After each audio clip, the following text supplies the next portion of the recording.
Bonjour à tous. Bonjour.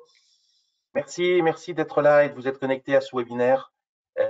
Merci Gilles de nous donner du temps, même si tu en as un peu plus en ce moment, c'est toujours agréable que tu nous en donnes. Merci beaucoup. Et merci à Bénédicte. Elle n'avait pas beaucoup de temps et elle a quand même pris ce temps-là pour nous le donner. Et merci beaucoup. Un merci aussi à Sylvie qui va écouter, enregistrer, découper, remettre en forme et faire que ce webinaire soit après découpé en tranches de façon à ce que vous puissiez écouter tel ou tel thème. Donc voilà, vous voyez, c'est toute une équipe qui bosse ce dimanche matin pour pouvoir vous apporter un peu d'informations et surtout essayer de répondre à toutes vos questions. Le déroulé de ce webinaire aujourd'hui, c'est premièrement, on va parler de la convention et donc du futur du métier de pharmacien, avec tout ce qui va en découler et qui va en tirer et entraîner notre métier. Bien sûr, on va parler de la vaccination, que ce soit la vaccination Covid ou la vaccination grippe. Les tests de dépistage, tous, avec une nouveauté, vous verrez, dont on va vous parler tout à l'heure.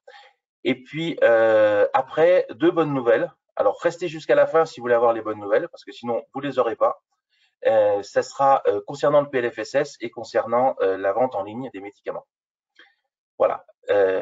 J'espère qu'on pourra après, et puis bien sûr, vous répondez à vos questions, on répondra à toutes les questions que vous posez. Bénédicte, tu veux nous redire un petit peu comment faire si jamais on a des questions? Oui, donc sur le côté à droite, vous avez un petit icône avec un point d'interrogation. Vous cliquez dessus, vous posez votre question et moi je reçois toutes vos questions et on y répond soit à l'oral, comme le disait Pierre, ou sinon moi j'y réponds à l'écrit également en même temps. Merci beaucoup. Donc, on va commencer par quelque chose qui est important pour le métier de pharmacien, c'est la convention. La convention, c'est ce qui va définir l'évolution du métier dans le temps, dans les 5 années qui viennent, et qui va poser les bases de l'évolution de ce métier. Si on regarde un petit peu, on fait un léger retour en arrière, promis, je ne vous le fais pas longtemps parce que je sais que vous n'aimez pas forcément ça, mais c'est important de comprendre. Quand l'avenant numéro 11 a été signé en 2017, on a complètement réformé le modèle économique de la pharmacie pour quitter le camp du commerce vers le camp du professionnel de santé. On a basculé des honoraires, on a basculé de la marge à la boîte vers des honoraires, vers un acte intellectuel. Ça a eu pour but de stabiliser l'économie dans un premier temps et de la relancer dans un second temps, avec un abondement de l'assurance maladie qui a mis de l'argent sur la table. Dans le même temps et en parallèle, on a changé le métier en créant des nouvelles missions, en particulier la vaccination contre la grippe qui a été généralisée au cours de ce quinquennat de conventionnel. Tout ça, ça a eu pour but que, quand la crise sanitaire de la Covid est arrivée, le réseau était prêt pour l'assumer. On ne savait pas que ça allait arriver. Hein. On n'était pas dans la peau du pangolin quand il a donné son virus à l'humanité. Mais réellement, on était prêt. Le réseau était prêt et il a pu assumer. Et il a pu assumer les nouvelles missions qui étaient les TROD, parce qu'il s'était déjà habitué à en faire avec le TROD Angine. Et puis la vaccination Covid, que nous réclamions à l'USPO depuis le début de la crise, parce qu'on s'était déjà habitué à vacciner avec la grippe. Donc tout ça, ça a fait que le réseau était prêt. Le début des négociations conventionnelles a été fixé au 10 novembre avec une première réunion où l'ouverture de ces négociations a été posée avec l'assurance maladie, l'UNOCAM, donc le régime obligatoire complémentaire, et les deux syndicats. Il y a un mot, si on devait qualifier cette nouvelle convention, il y aurait un mot à utiliser, ce serait ambitieuse. Ambitieuse, ça a été un mot qui a été utilisé par le ministre dans sa lettre de cadrage, qui a été utilisée et reprise aussi par le directeur général de l'assurance maladie lors de différents entretiens, et puis aussi par les syndicats que nous voulons une convention ambitieuse pour notre profession parce que nous voulons le mieux pour la profession. Cette construction de la nouvelle convention pharmaceutique va définir l'évolution économique et l'évolution métier de la pharmacie pour les 5 prochaines années. Donc, c'est là où on se veut d'être ambitieux. Mais on se veut aussi d'être ambitieux dans le timing, parce que si nous ne signons pas rapidement la convention, et quand je dis rapidement, c'est fin janvier, début février, pardon, on sait qu'après, la convention ne sera plus signée, parce qu'on va rentrer dans la période pré-élection présidentielle, et que du coup, aucun gouvernement ne signera quoi que ce soit dans les 3-4 mois qui précèdent l'élection, et ce sera reporté après l'élection, donc avec peut-être un nouveau président, avec peut-être un nouveau ministre. Et ça, c'est pas ce que nous voulons. Quand nous avons rencontré Olivier Véran à l'USPO, nous lui avons bien dit que ce que nous souhaitions, c'était signer la convention avec lui. Pourquoi signer la convention avec lui? Parce que nous avons traversé cette crise avec lui, nous avons construit les choses avec lui, nous avons appliqué ce qu'il demandait que l'on fasse, et la pharmacie, avec un grand P, s'est beaucoup mobilisée, s'est beaucoup fait mal parce que ça a dû déséquilibrer les équipes, déstructurer les équipes et faire des choses qui ont été quand même compliquées durant ces 2 ans, et ça n'a pas été 3 mois, hein, ça a été 2 ans. Donc nous lui avons dit à l'USPO qu'on aimerait bien que ce soit lui qui signe cette convention comme une reconnaissance de tout ce que nous avons fait pour la France et pour la population française. C'est essentiel que vous participiez à cette construction. La construction du métier, elle se fait avec vous, elle se fait pour vous. Il y a 2 façons de faire. Premièrement, vous savez que j'ai commencé un tour de France où je vais voir des régions. Donnez-nous des idées. Ça a déjà été fait, en particulier dans une région qui est le Grand Est, où on nous a apporté des idées et où on a essayé de traduire ces idées dans la convention. Certaines sont en train d'être prises. Et puis, lors de ces réunions-là, moi, je vous explique ce que va être la convention et vous, dites-moi ce que vous voulez pour voir comment on peut l'intégrer, comment on peut faire remonter ça, parce que c'est votre convention avant tout. Deuxièmement, et c'est la première fois que ça se passe, la CNAM fait une enquête. Allez-y, répondez. Et soyez ambitieux, vous aussi, pour votre profession. Le fait d'y répondre montre à l'assurance maladie que ce ne sont pas des lubies de quelques personnes qui sont à Paris au syndicat et qui ont l'habitude d'entendre, mais que c'est vraiment toute la profession qui ont envie de cette mobilisation et de cette ambition pour notre profession. Comme je vous l'ai dit, la lettre de cadrage qui a été rédigée par le ministre va définir le contour de la convention et donne les grandes lignes, le cadre dans lequel l'assurance maladie doit s'inscrire pour mettre en place cette convention avec nous. Elle reprend les idées principales de l'USPO. Donc celles que nous avons développées pendant les élections URPS, qui ont été affinées et poussées un peu plus, ça reprend ces idées-là. L'objectif, c'est ce que je vous disais, c'est que la négociation soit signée au plus tard début février, pour qu'elle soit signée avec Olivier Véran et pas que ça reporte, parce que sinon, on va mettre en panne la convention et on va mettre en panne l'évolution métier durant 6, 8 mois, 1 an. Et ça, on ne peut pas se le permettre. Il faut toujours qu'on avance. C'est important d'aller vite parce que, comme je vous l'ai dit, depuis juillet, nous sommes en pause à cause de la dénonciation de la tacite reconduction qui a été signée par la FSPF. Donc, tout ça a eu comme conséquence de geler les évolutions conventionnelles, y compris des évolutions qui auraient pu être déjà faites et signées rapidement, comme le dépistage du cancer colorectal, comme la dispensation à domicile, où on avait beaucoup travaillé dessus et c'était bien avancé. Et puis une autre qui est quand même importante pour la profession, c'est la ROSP générique, qui, du fait de la non-signature, n'aura pas lieu en 2021. Donc, pour 2021, payé mars-avril 2022, il n'y aura pas de ROSP générique cette année. Aucune avancée conventionnelle n'est possible depuis que la FSPF s'est opposée à la tacite reconduction. Ça a mis la convention en pause et donc notre profession en pause. La convention devra inscrire des éléments plus ambitieux pour les 5 prochaines années, sans pour autant tout développer. C'est-à-dire que au mois de février, on n'aura pas pu tout écrire, c'est clair, c'est trop dense. Mais c'est pas grave, on va écrire tout ce qu'on peut écrire, et puis après on va écrire des intentions pour continuer d'animer notre vie conventionnelle pendant les 5 années qui viennent. Ce qui est important et ce qui a été fait en 2017 avec l'avenant numéro 11, c'est que cette convention, elle doit bénéficier à toutes les officines et pas de perdants.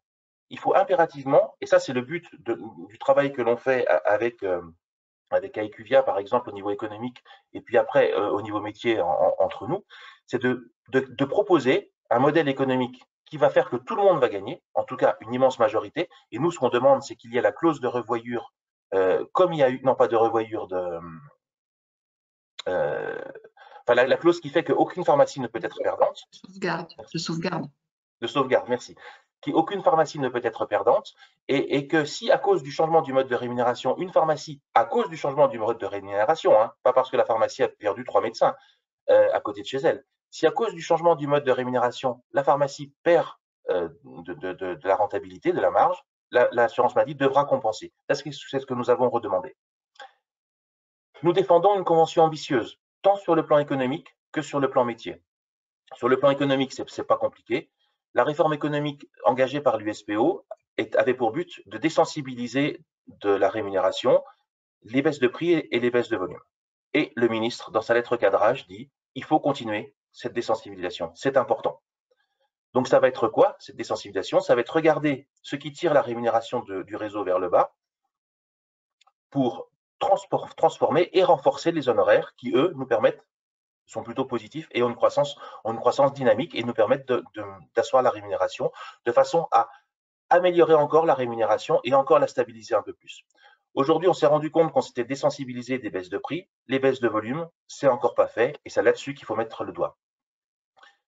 Pour ce qui est de la rémunération, il y a bien évidemment d'autres axes, comme la rémunération pour la substitution des biosimilaires. Ça a été inscrit aussi dans la lettre de cadrage, inscrit au PLFSS. Et là, vous savez que la position de l'USPO, elle est claire, c'est une rémunération pour l'acte de suivi du patient, l'acte de prise en charge du patient, de son traitement, et puis après du suivi du patient tout au long de la vie du patient avec son traitement. Quand vous allez avoir un patient qui va utiliser un stylo, ben, il va falloir vérifier qu'il l'utilise bien. Quand vous avez un patient qui a des problèmes de vue, ben, il ne faudra peut-être pas forcément utiliser le même stylo de biosimilaire de la Lantus que quelqu'un qui a des problèmes de mobilité avec ses mains. Et voilà, donc il va falloir prendre en charge le patient et l'accompagner durant tout son traitement. Une autre voie aussi qui est importante, c'est la mesure économique, des mesures économiques spécifiques pour les grands conditionnements. Là, je dis, moi j'en ai marre que les grands conditionnements soient pilotés par l'industrie pharmaceutique. Ce n'est pas à l'industrie pharmaceutique de me dire, pour ce traitement-là, vous pouvez donner 3 mois à votre patient. C'est à moi, parce que mon patient est équilibré, de dire, je donne pour 3 mois de traitement à mon patient. Et pas seulement des boîtes qui sont juste 3 plaquettes dans un bout de carton avec une seule notice. C'est pas ça. Ça peut être aussi 3 boîtes de Cardégique parce qu'il est équilibré. Mais c'est moi qui le décide et c'est pas l'industrie qui a à l'industrie de piloter ça.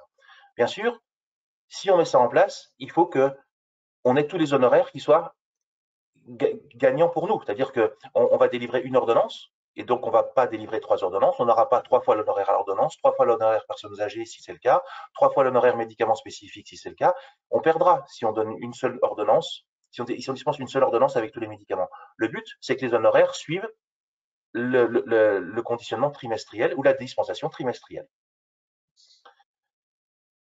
Tout ce que nous avons eu comme mission durant la crise Covid doivent s'inscrire maintenant dans la Convention et dans le droit de tous les jours. Par exemple, toujours renforcer le rôle du pharmacien dans le système de la prévention. On s'est rendu compte, durant la crise Covid, que le principal effecteur de ville de la vaccination sont les pharmaciens. Je ne veux pas rentrer dans la vaccination, c'est Gilles qui en parlera tout à l'heure, mais on est le principal effecteur de vaccination. Eh bien, pour ça, pour cette raison, il faut qu'on ait le droit de faire tous les vaccins. Tous les vaccins, le calendrier vaccinal est très simple aujourd'hui. Hein, ce sont les rappels des vaccins classiques à 25, 45, 65 ans. C'est pas compliqué. Et on voit ces gens-là, souvent, quand ils se mettent un coup de serpe sur la main ou qu'ils sont blessés, qu'ils sont tombés, on les soigne et puis quand on leur demande s'ils sont vaccinés, ils nous disent ah ben non. Ben, je dis on dit il faut aller voir le médecin. Oui, oui. Ah, ils disent oui, ils sont pas méchants, hein, mais ils y vont pas. Si on les a sous la main et qu'ils sont en mesure et qu'ils veulent se faire vacciner, on peut le faire de suite. Bien sûr, il ne faudra pas oublier les vaccins du voyage, qui sont aussi que nous pourrions aussi avoir à faire. Et tout ce qui est parcours de prévention, le tabac. Donc le tabac, vous savez que c'était un sujet qui est important pour nous, que l'on a beaucoup poussé. On en parlera après dans le cadre du PLFSS. Le dépistage du risque cardiovasculaire, enfin tous les dépistages possibles, y compris tous les TROD. Aujourd'hui, quand on veut faire un TROD, on fait un TROD, puis un autre, parce qu'on a l'autorisation, après de multiples discussions, de multiples réunions, donc une grosse perte de temps. Ben là, il faut qu'on ait le droit de faire tous les TROD, le TROD HIV, le TROD cholestérol, le TROD de l'hépatite, le dépistage du diabète avec une glycémie capillaire qu'on ne peut pas faire en dehors de la semaine du diabète ou du mois du diabète, c'est pas normalement possible. Une prise de tension. Reprenez l'exemple de la vaccination Covid. Moi, quand je me suis fait vacciner dans mon CHU, l'observation pendant les 15 minutes, ça a été une prise de tension tout de suite après l'injection et une prise de tension 15 minutes après. Ce que j'ai refait dans mon officine quand je vaccinais, on a pris des tensions. Eh bien, on a découvert une dizaine de patients qui étaient à plus de 22 de tension. Donc, au départ, je me suis dit peut-être je leur avais fait un peu peur. Donc, on les a fait revenir le lendemain. C'était quelqu'un d'autre qui a pris la tension. Ils avaient toujours 22 de tension. Ils ont été suivis par leur médecin, envoyés chez le médecin. Ils sont rentrés dans un parcours de soins. Et aujourd'hui, c'est peut-être une dizaine d'AVC en moins. Peut-être. Eh bien, prendre la tension doit aussi faire partie des choses que nous pouvons faire, que nous devrions pouvoir faire. Il va falloir aussi renforcer l'accès aux soins en renforçant les dispensations sous protocole, comme ça a déjà été proposé, et des protocoles qui sont pas forcément liés à un exercice coordonné, mais qui peuvent être des protocoles nationaux qui s'appliquent à tout le monde pour que tous les patients puissent avoir accès à ces protocoles. Aussi, dispenser les médicaments issus de la réserve hospitalière, comme nous avons pu le faire durant la crise sanitaire. Ça a deux buts. Le premier objectif, c'est pour le patient, parce que quand il doit prendre un taxi pour faire 50 km pour aller à la PUI chercher son traitement, c'est compliqué. En tout cas, ça ne lui facilite pas la vie. Si c'est nous qui lui dispensons, c'est quand même beaucoup plus simple pour lui et ils nous le disent. Et l'autre chose qui est très importante aussi, c'est que le pharmacien d'officine, de ce fait, a une visu globale du traitement. Parce qu'il va pouvoir dispenser le traitement issu de la réserve hospitalière, pouvoir suivre le patient, être au courant de ce traitement, parce qu'autrement, il ne le sait la plupart du temps même pas, pouvoir regarder s'il n'y a pas d'effets secondaires les uns avec les autres, s'il n'y a pas d'interaction, et aussi pouvoir faire une étude en vie réelle et faire remonter éventuellement au pharmacien hospitalier les problèmes que le patient va rencontrer avec son traitement. Aussi sécuriser le bon usage du médicament avec de nouvelles interventions pharmaceutiques. Ça, il va falloir les développer. Je pense que le fait d'avoir développé en même temps la e-prescription va nous aider, mais il faut quand même qu'on y ait pensé quand même avant. Autre point qui va être inscrit dans cette convention, c'est accompagner les pharmaciens dans l'évolution du numérique. Ça va se faire nécessairement en lien avec les Ségur du numérique, sur lequel nous travaillons déjà avec le ministère. Ce sont des réunions très très chronophages, c'est presque une réunion par semaine de travail avec le ministère, plus une réunion tous les 15 jours pour poser les choses, plus des réunions chez nous en interne pour préparer ces réunions. Donc vous imaginez bien que les personnes qui sont dans ces groupes sont très sollicitées et je les remercie vraiment de s'être impliquées dedans parce que c'est pour nous important. Ce qui ressort de cette évolution numérique, c'est que nos logiciels aujourd'hui ne sont pas forcément avec une infrastructure adaptée à l'évolution métier. Quand je vous dis une infrastructure, c'est-à-dire que la structure du logiciel même est un peu en retard et du coup ne permet pas l'évolution métier. Nos logiciels sont des parfaits logiciels pour ce qui va être commande, suivi du tiers payant, mais par contre, quand il faut gérer un patient et voir comment faire pour lui proposer des entretiens, des bilans de médication, là c'est plus compliqué. Quand on a le logiciel ne sait pas, par exemple, envoyer directement sur CIDEP les résultats. Enfin, les résultats, non, il faut qu'on les saisisse, mais au moins remplir la grille avec le nom, prénom, etc. Ça se fait pas automatiquement, alors que d'autres logiciels, pour d'autres professions, peuvent le faire. Donc, il faut que ces logiciels évoluent et il faut que ces logiciels s'adaptent à nos évolutions métiers et non pas que nous nous adaptions au logiciel pour créer des pseudo-logiciels à côté pour pouvoir bosser avec eux. Notre logiciel doit être un outil nous permettant d'accompagner le patient. Et un dernier volet que l'assurance maladie a souhaité inscrire dans cette convention, c'est intégrer les enjeux écologiques dans la convention. Tout de suite, nous avons pensé à une chose, c'est la dispensation à l'unité, qui peut être un vecteur écologique. L'USPO était contre ça, en disant qu'on était très réservé contre la dispensation à l'unité. C'était plutôt la mauvaise réponse à une bonne question, qui peut être comment éviter l'antibiorésistance. Mais on sait aujourd'hui que l'antibiorésistance, elle est en immense majorité due au fait que le patient n'aille pas au bout de son traitement, pas au fait que le traitement ait été donné en trop grande quantité parce que le médecin n'avait pas suivi les recommandations de prescription. Là aussi, c'est quelque chose qu'il faut voir avec les industriels. Il faut que les industriels fabriquent des boîtes qui soient en fonction des recommandations. Si le comprimé doit être pris à 2 par jour pendant 6 jours, ben on fait des boîtes de 12 et pas des boîtes de 18, parce qu'il en restera forcément. Et il faut adapter ça aux recommandations. Et si les recommandations ont évolué par rapport à l'AMM, il faut que les industriels s'adaptent et recommencent et faire le job de façon à ce que nous dispensions une boîte qui soit la meilleure possible. Voilà, je pense que j'ai pas été exhaustif sur la convention parce que quand je vais venir vous voir, j'aimerais bien que vous soyez là. Si je vous dis tout maintenant, vous ne serez pas là et ça, c'est pas bien. Donc, si vous avez des questions, on y répondra. Sinon, j'y répondrai en direct chaque fois que je vous verrai en direct dans les départements, dans les régions dans lesquelles je vais me rendre. J'ai déjà une demande, Pierre, pour que tu viennes dans le centre. Il faut que tu viennes dans le centre. Y a-t-il une date prévue? Eh bien, il faut appeler. Si vous voulez organiser quelque chose, il faut vous appeliez l'USPO. En fonction du calendrier, on vous proposera des dates où je pourrai me rendre. S'il vous plaît, vous ne me demandez pas tous de venir la même semaine parce que c'est un peu compliqué. On va organiser ça dans le centre. Allons-y. J'ai quelques questions. Et à Paris, on me demande aussi. Pareil. Et dans l'Ouest aussi. Bon, ok. Un véritable succès. Quelques questions sur la e-prescription. On en avait parlé notamment dans le Ségur du numérique, mais ça peut être intéressant d'en parler dans le cadre de la convention aussi. À propos de la e-prescription, nous sommes parfois en difficulté face à ces ordonnances. Comment être certain que celles-ci ne soient pas présentées et dispensées plusieurs fois? Alors, la e-prescription telle qu'elle va être faite, c'est pas celle que vous connaissez aujourd'hui. C'est pas une prescription d'une plateforme Care, Zava ou je ne sais quoi. C'est pas ça la e-prescription. La e-prescription, c'est le médecin fait sa prescription. Il y a un QR code qui est imprimé sur l'ordonnance. La prescription est envoyée sur un serveur qui aujourd'hui est un serveur prévu, géré par l'assurance maladie, si je ne me trompe pas.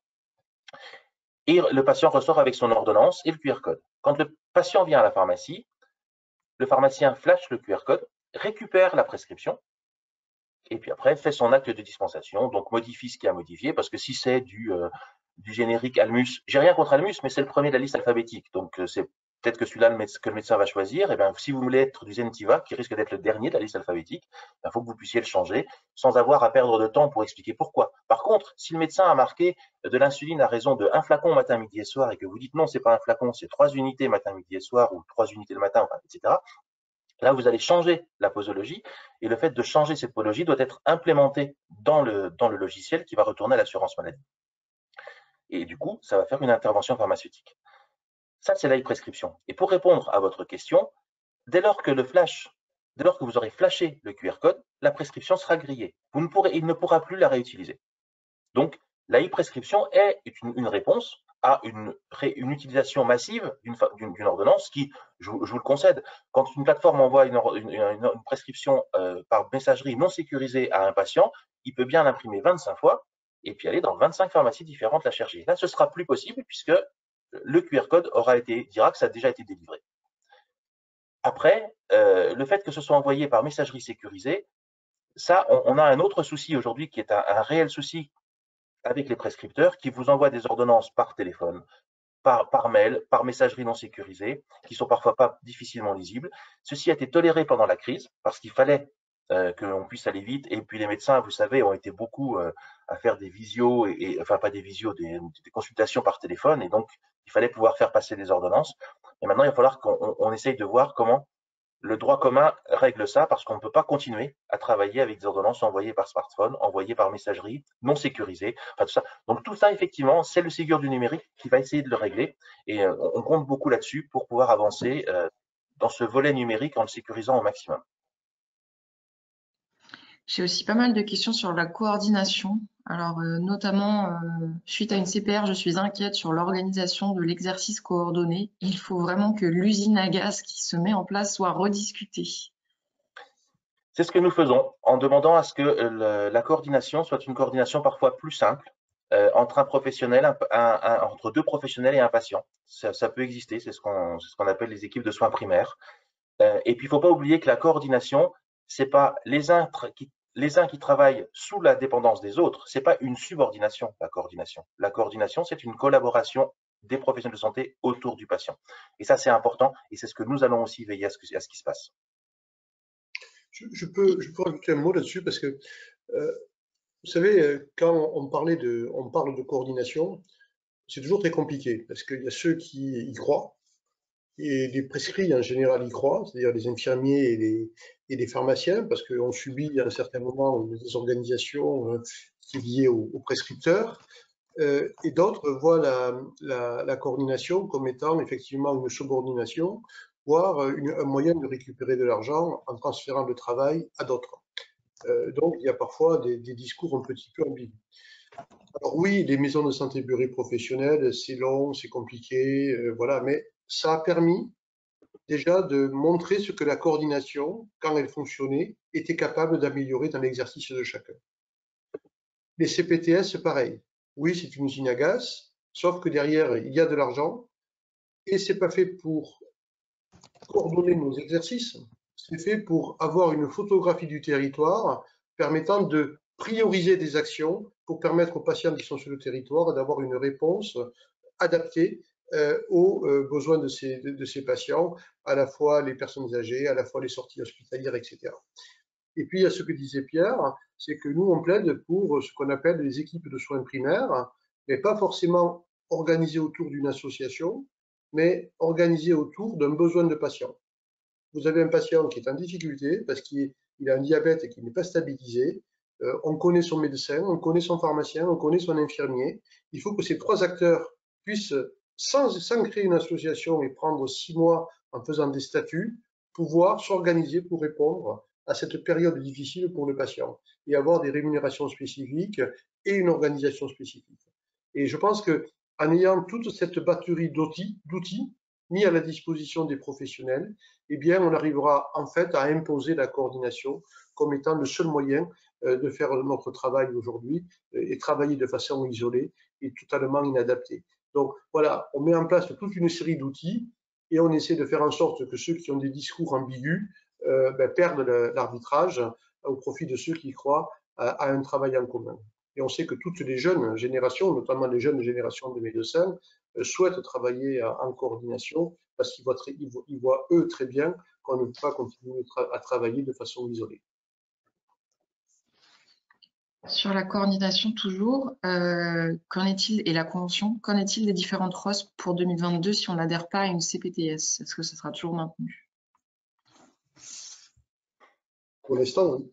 Pour l'instant, c'est toujours maintenu. Mais on avait dit qu'on ferait un peu le bilan parce que le Covid a beaucoup ralenti et malheureusement le Covid n'est pas terminé, on le voit bien. Et donc ça ralentit toutes les mises à disposition, etc. Et on dit aussi que s'il y a une profession qui ne retarde pas la coordination, c'est bien les pharmaciens. Et c'est pas parce que vous n'avez pas la chance d'avoir une CPTS, une MSP, une équipe de soins primaires, une SP-CLAP dans votre secteur que vous devez être pénalisé.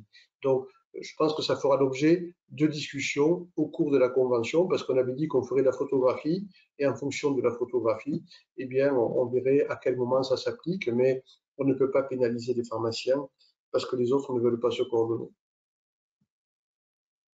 Que devient la demande de rémunération du pharmacien pour la dispensation à domicile des patients?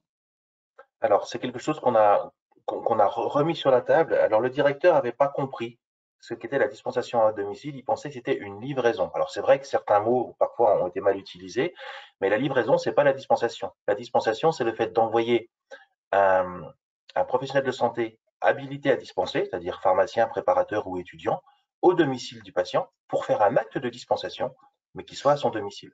Donc, c'est relancé. Ça faisait partie des choses sur lesquelles on avait bien avancé avant qu'il y ait la dénonciation de la tacite reconduction. Donc, moi, j'avais vraiment bon espoir d'y arriver vite. Maintenant, c'est vrai que tout est gelé, donc on remet ça sur le tapis. Honnêtement, je pense, voilà, on va recommencer, on va lui en reparler. C'est quelque chose auquel on tient, vous le savez, hein, c'est quelque chose qui est important pour nous. De même qu'une autre chose en termes de prise en charge des patients, qui est la préparation des doses administrées, est fondamentale. Il va falloir qu'on sorte du fait que, n'ayant pas les bonnes pratiques, on ne puisse pas le faire. En tout cas, ne pas se faire rémunérer parce qu'on le fait. Ça fait partie des axes qui sont importants et qu'on va pousser. Comptez sur nous pour, le porter encore et deux, revenir vers vous dès qu'on aura des avancées là-dessus. Est-ce qu'une réflexion sur l'organisation de nos gardes est envisagée pour cette nouvelle convention? Tout à fait, tout à fait.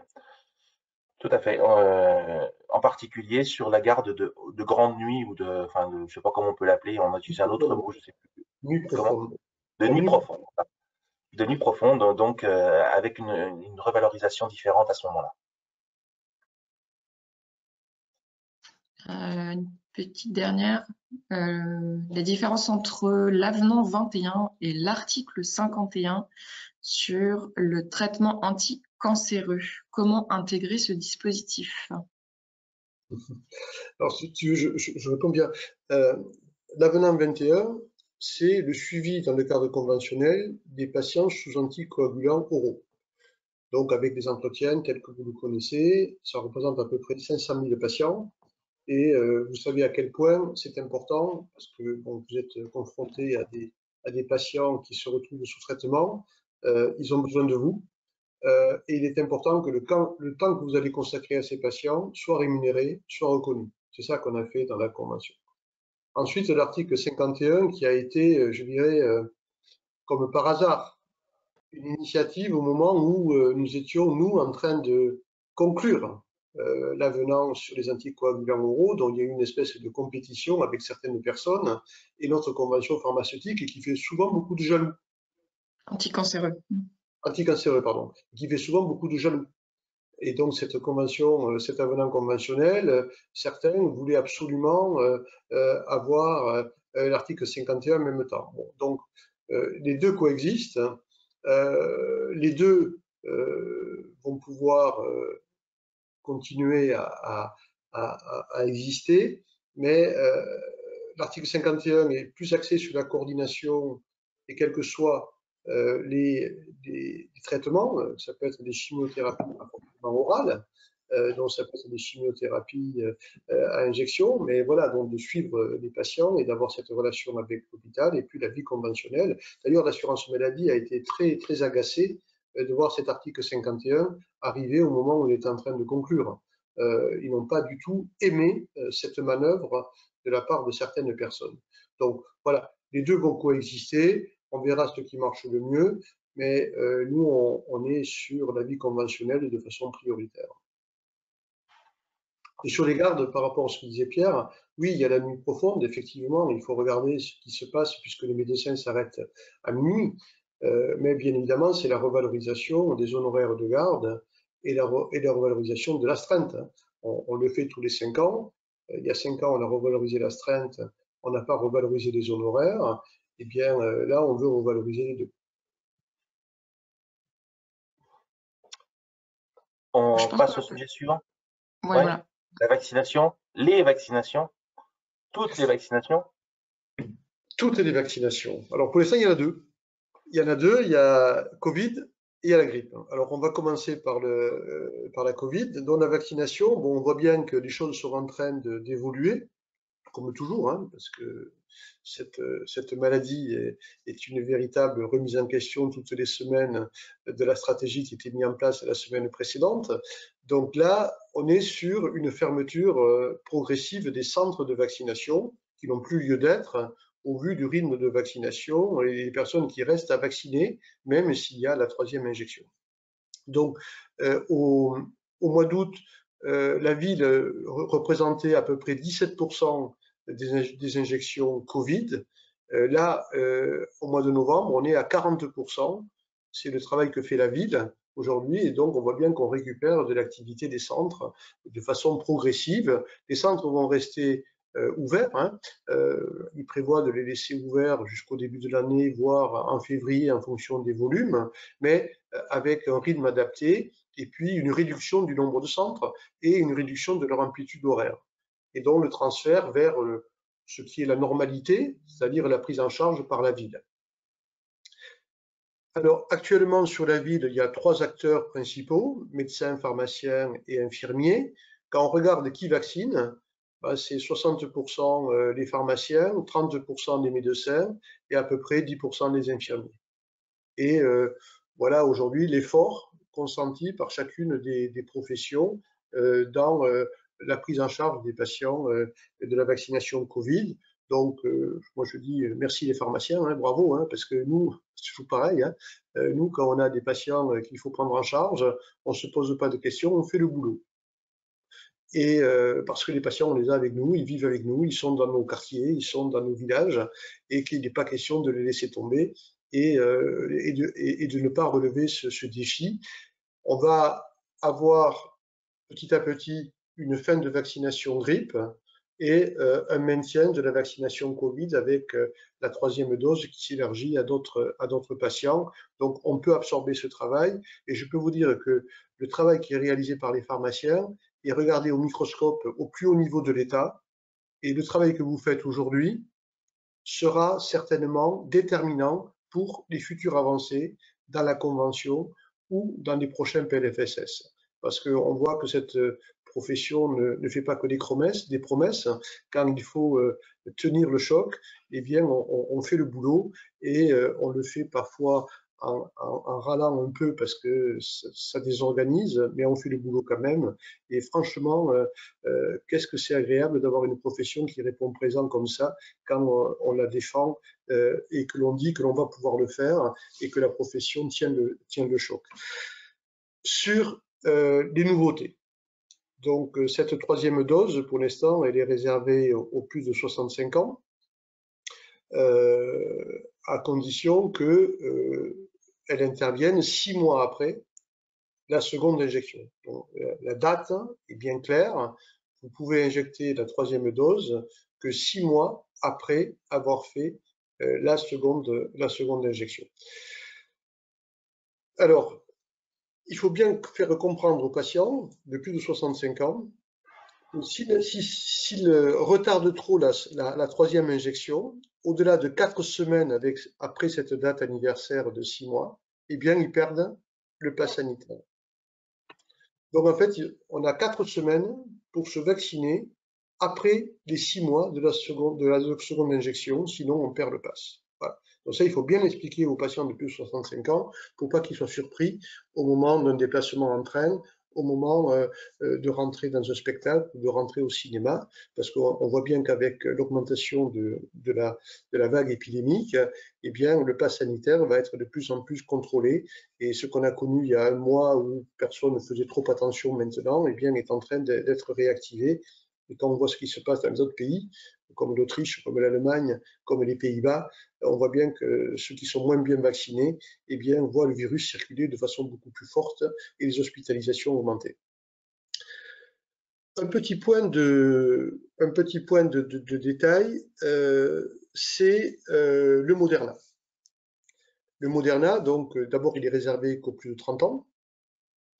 Et ensuite, si c'est la troisième dose, elle doit être injectée en demi-dose. Et donc, vous avez dû recevoir normalement des aiguilles, enfin des seringues, avec la possibilité de gérer la demi-dose de vaccin Moderna. Un point de détail, ce qui n'est pas un détail, qui concerne le Janssen.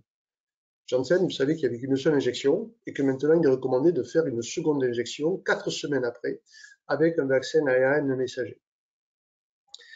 Si vous faites un rappel avec du Moderna, comme c'est considéré comme une seconde injection, d'abord vous devez bien sûr le faire qu'au plus de 30 ans, mais vous devez faire une dose entière, parce que ça correspond en fin de compte à une seconde injection et pas une troisième injection.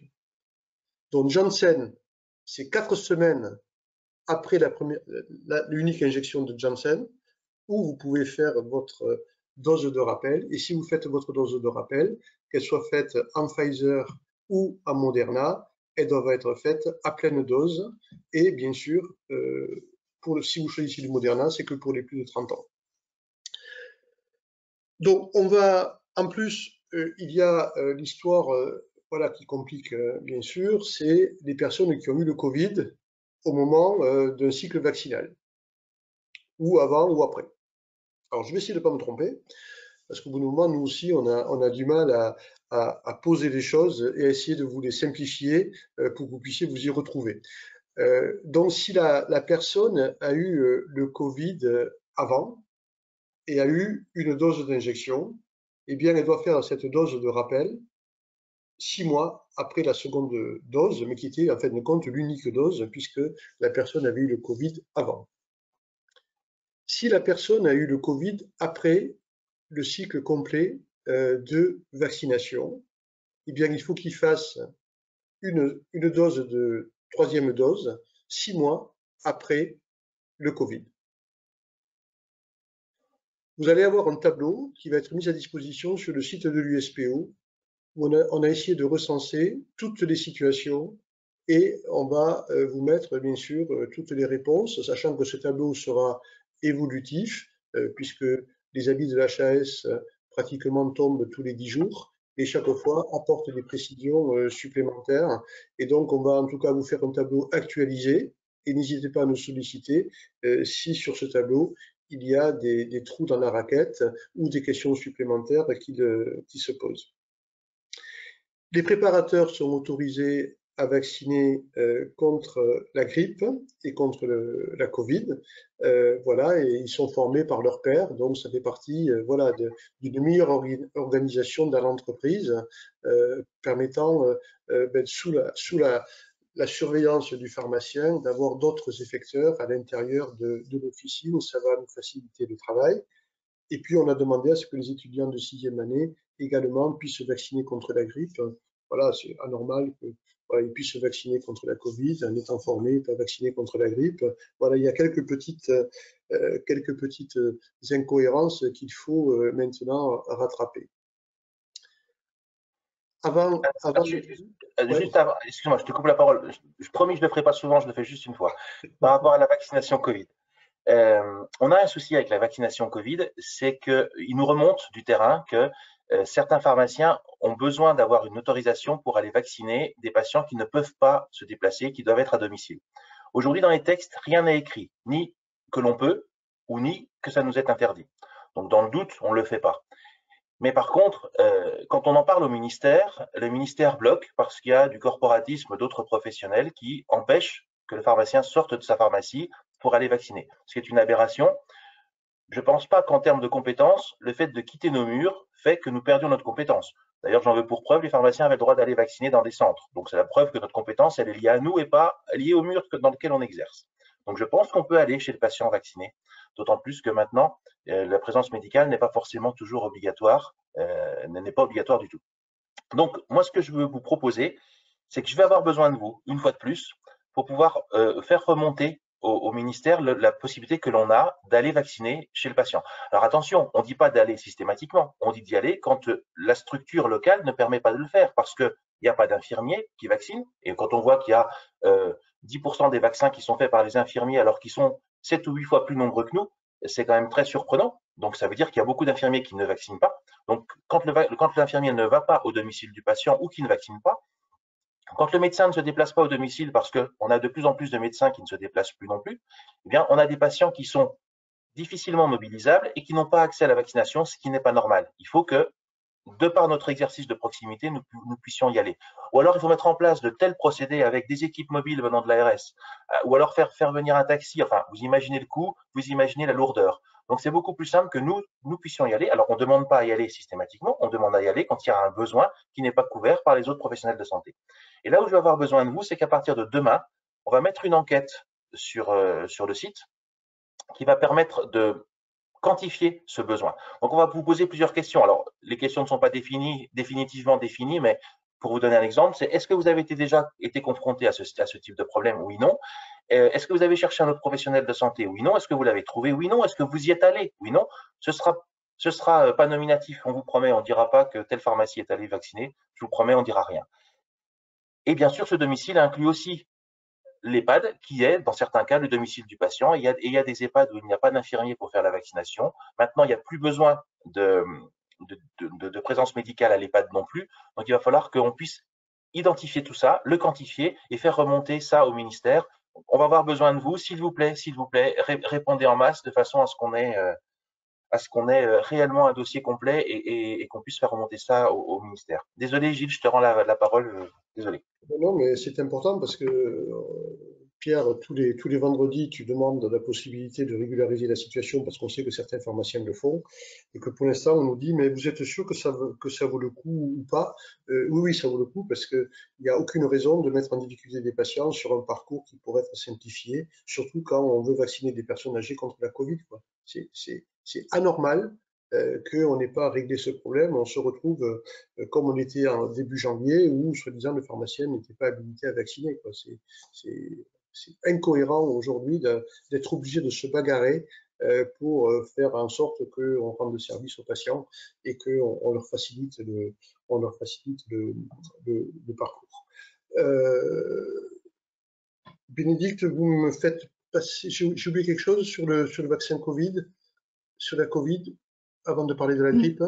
Non, il n'y a rien d'oublié. C'est juste ce que je vous mettais, c'est que c'est un avis de la HS. Normalement, il va y avoir une confirmation par DGS, des informations. Oui. Alors, oui, j'ai oublié ça. C'est-à-dire que pour l'instant, on est autorisé à vacciner des personnes de plus de 65 ans sur ce 3e rappel. À partir du début décembre, on attaque les plus de 50 ans. Sachant que, bien évidemment, si vous reste des doses et si la personne a déjà fait son schéma vaccinal il y a plus de 6 mois, ne gaspillez pas les doses, quoi, hein. Voilà, entre le 22 novembre et le 1er décembre, ça va. Et puis, on voit que on est en train de glisser sur les 40 ans et plus. Donc là, on attend le DGS, le DGS urgent pour savoir à partir de quand on vaccinera pour la 3e dose des 40 ans et plus, sachant qu'on a déjà annoncé qu'éventuellement ça descendrait. De toute manière, ça suit ce qui a été fait sur le schéma vaccinal depuis le début de l'année. On a commencé par les plus âgés, avec des patients à risque, après on est descendu à 50 ans, après on est descendu un petit peu plus bas, et donc on voit très bien que petit à petit, je pense que la 3e dose sera pour tout le monde, mais respectez bien le délai de 6 mois, c'est ça qui est le plus important, et la demi-dose de Moderna, si vous l'utilisez pour la 3e dose de rappel, que pour les plus de 30 ans. Vaccination grippe. Alors, on en est où au 17 novembre? Au 17 novembre, on a déjà délivré 7,7 millions de vaccins, alors qu'en 2020, on en avait délivré à la même période 9,2 millions de vaccins. Donc on a 1,5 million de vaccins en moins dispensés. Ça correspond exactement au décalage que l'on a depuis le début de la campagne, lié au retard d'une semaine de démarrage de la campagne vaccinale contre la grippe. On s'était bagarré en disant que c'était une bêtise d'avoir retardé d'une semaine, que ça allait nous coûter cher. Alors on nous expliquait qu'il fallait attendre que les vaccins soient là pour éviter la situation de l'année dernière de rupture, etc. Oui, bon, ok, sauf que cette année on avait les vaccins, alors on a gagné 4 jours, hein, en se bagarrant pendant plus de mois. Mais on a pris 1,5 de retard et pour l'instant on ne les rattrape pas. Concernant la vaccination à l'officine, l'année dernière on était à la même époque à 2,5 millions d'injections.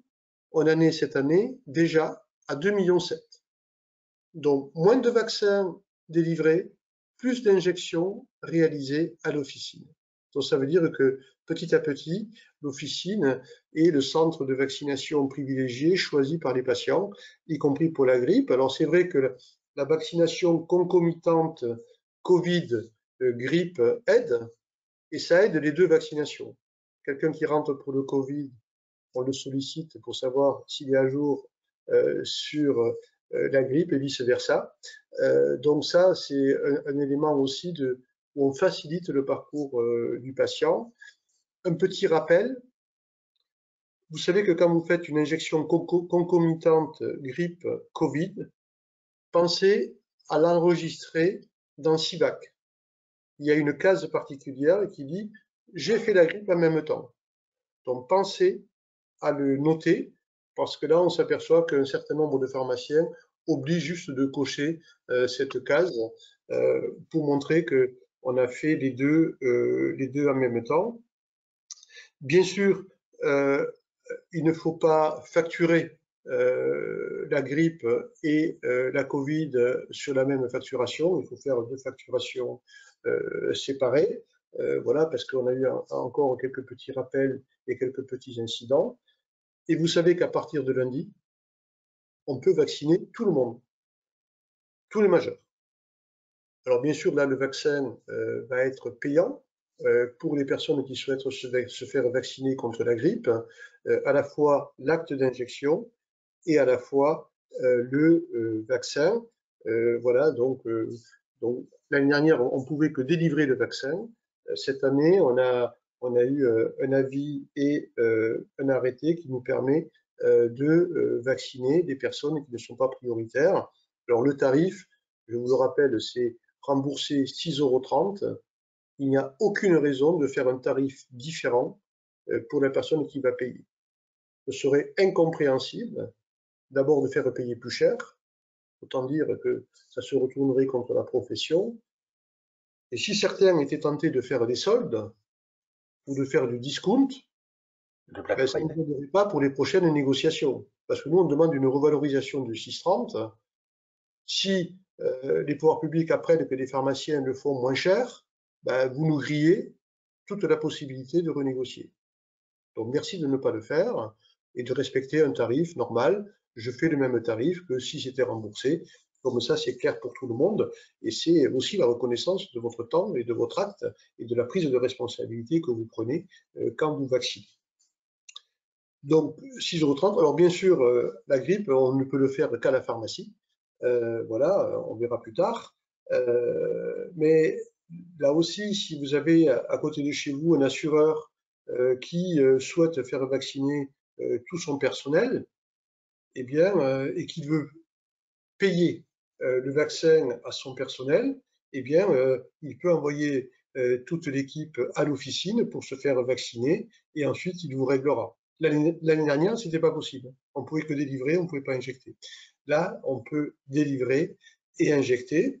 Et puis, un petit rappel pour votre personnel, hein, puisque on doit donner l'exemple et on se vaccine à l'officine, eh bien, pour la vaccination contre la grippe, vous savez que le vaccin continue d'être pris en charge. Donc, l'année dernière, il y avait les deux systèmes, Abgis et Ecclesia. Là, maintenant, c'est le haut degré de solidarité, donc une cotisation spécifique qui prend en charge cette vaccination contre la grippe pour le personnel de l'officine. Et donc, c'est la même chose. Donc, Clésia et Abgis sont regroupés dans le haut degré de solidarité et c'est Abgis qui le gère.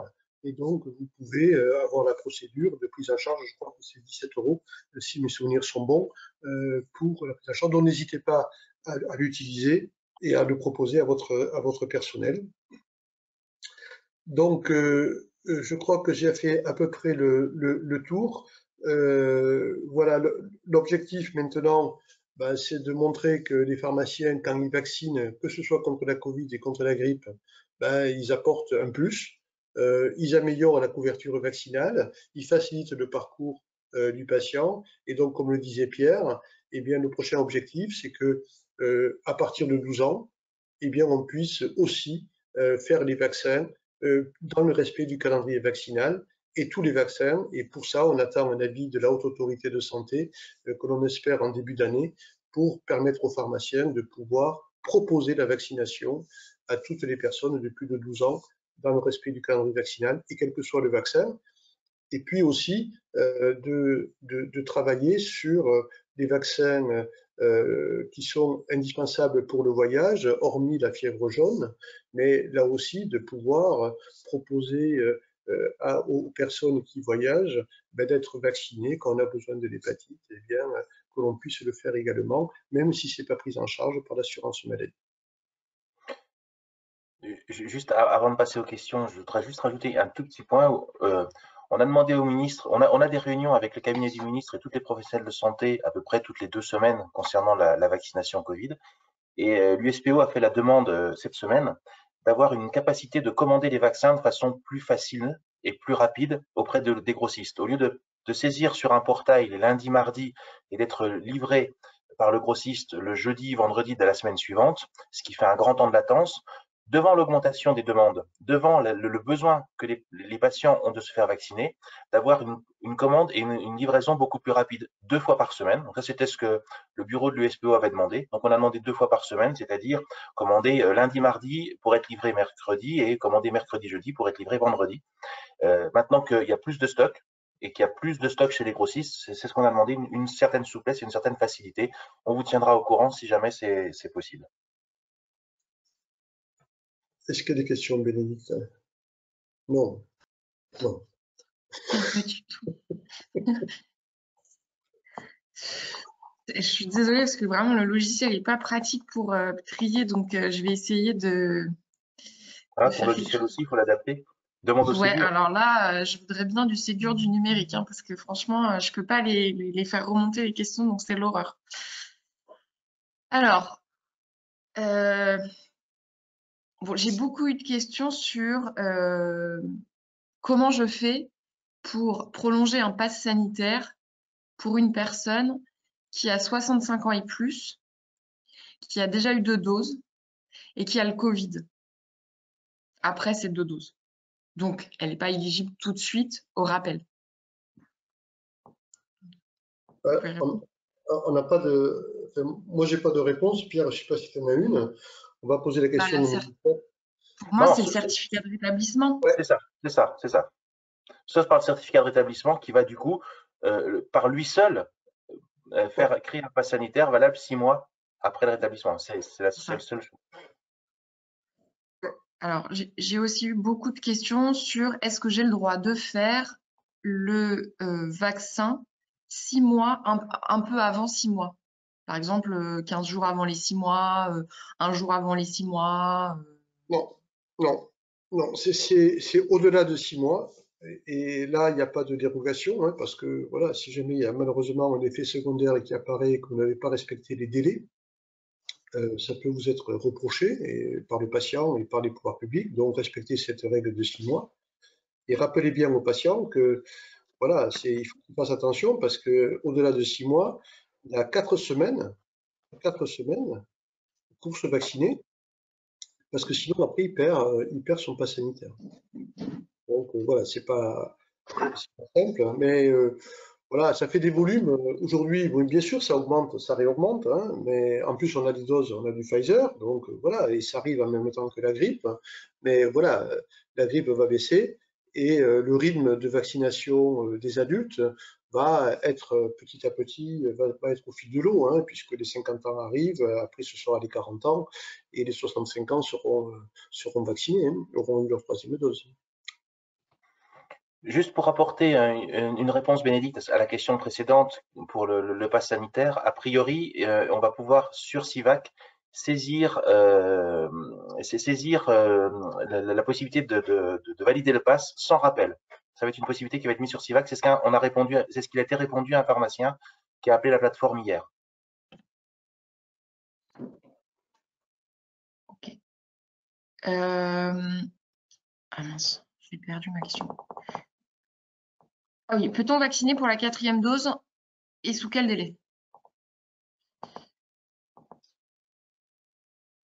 La 4e dose? Oui, si, pour les personnes immunodéprimées, en fait. Immunodéprimées, ben, enfin, j'ai plus le rythme de vaccination en tête. Est-ce qu'on l'a mis dans le tableau, Bénédicte? Je ne le sais pas. On n'a pas mis les délais, mais en revanche, de toute façon, les 4e doses, c'est forcément avec un avis médical, en fait. Ouais. C'est forcément avec, c'est le médecin qui s'en occupe, en fait. Mais rien n'empêche, je pense, de vacciner, mais en tout cas, c'est le médecin qui doit le faire. On va poser la question sur le rythme, mais effectivement, c'est sur prescription. On va poser la question pour savoir s'il y a en fait un délai minimum à respecter, parce que c'est ça qui est important. Combien je dois respecter à minima avant de faire une injection supplémentaire? Est-ce qu'un infirmier retraité peut aider bénévolement à l'officine pour la vaccination Covid? Non, on n'y est pas arrivé. On n'y est pas arrivé. On n'est pas arrivé, en fin de compte, à faire cette coordination en faisant que la pharmacie pouvait en fait être mini-centre de vaccination, en permettant à des personnes d'intervenir à l'intérieur de la pharmacie, à la fois ceux qui sont en activité, et donc on aurait pu travailler ensemble, pharmaciens, infirmiers, dans un même village, etc. Et pour les retraités, ce n'est pas prévu. Voilà, on n'est pas considéré comme un centre de vaccination. Et pour autant, j'ai une personne qui m'écrit que je fais les vaccinations à la pharmacie et je fais partie d'une MSP et c'est la MSP qui me rémunère. Est-ce normal? Ben, c'est la MSP qui rémunère le pharmacien. Ouais, parce qu'ils ont fait, en fin de compte, sur cette stratégie, autour de la MSP, ils ont fait un centre de vaccination. Et donc, le pharmacien intervient en tant que vaccinateur pour le centre de vaccination. Alors, je ne sais pas s'il le fait dans son officine ou s'il le fait dans un espace dédié, mais voilà, l'organisation, c'est un choix qui est fait en disant, ben là, c'est un centre de vaccination avec des membres de la MSP qui participent à la vaccination avec une rémunération qui est complètement différente, qui doit être forfaitaire, qui ne doit pas être à l'acte. Que faire des patients qui ont des taux très élevés d'anticorps à qui le médecin déconseille une 3e dose? C'est pas prévu dans les recommandations de l'HAS. Hein. L'HAS ne dit pas qu'il faut mesurer le taux d'anticorps avant de faire une nouvelle injection. Voilà, donc l'injection, elle est non seulement recommandée, mais elle est quasi obligatoire puisqu'elle fait perdre le pass sanitaire et que vous ne pouvez pas targuer en disant regardez, j'ai un résultat d'analyse qui montre que j'ai encore un taux d'anticorps élevé. Il n'y a pas de règle aujourd'hui là-dessus et je n'ai jamais vu de recommandation qui dit à partir de tel taux d'anticorps, il ne faut surtout pas se faire vacciner. Ça n'a jamais été écrit. Tout le monde recommande de se faire vacciner parce qu'on sait que le taux d'anticorps baisse dans le temps et qu'il faut augmenter la protection pour ceux qui ont été vaccinés au-delà de 6 mois. Ce n'est pas les médecins qui font des recommandations, c'est l'HAS qui les font. J'ai eu pas mal de questions aussi sur la vaccination des étrangers. Voilà. Est-ce que j'ai le droit de vacciner des étrangers? On a eu la réponse, Bénédicte, ou pas, quand on a posé la question? On n'a pas eu la réponse. Hein. Voilà. On n'a pas la réponse. On a posé la réponse. On a posé la question. Voilà, on attend. Bon, il y avait des personnes qui résident en France qui sont étrangers. Donc ceux-là, on avait dit qu'on pouvait à la fois les dépister et à la fois les vacciner. Et que bien sûr, l'acte d'injection n'était pas pris en charge par l'assurance maladie, mais était à la charge de la personne. Par contre, le vaccin, bien sûr, il était gratuit. Donc, on a eu plusieurs fois cette question, on n'a pas la réponse. Donc, on va la reposer et puis rendez-vous sur le site de l'USPO pour la réponse.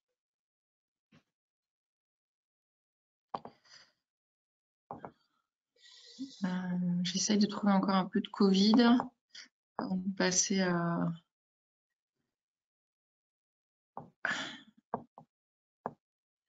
Est-ce que des bénévoles peuvent venir nous aider pour l'administratif Covid?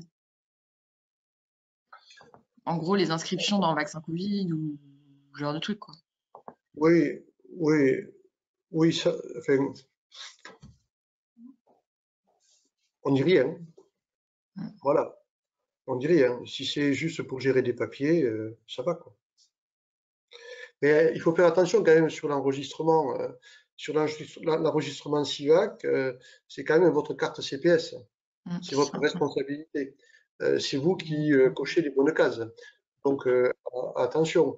Maintenant, si quelqu'un vous aide pour faire la facturation à l'assurance maladie, voilà, pour faire la facturation, pas trop gênant, quoi.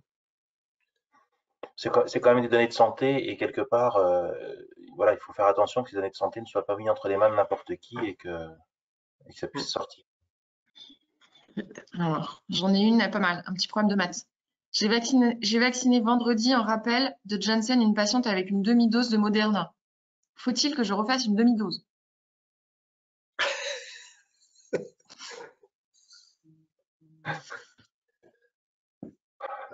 Je sais pas, mais trop tard, quoi.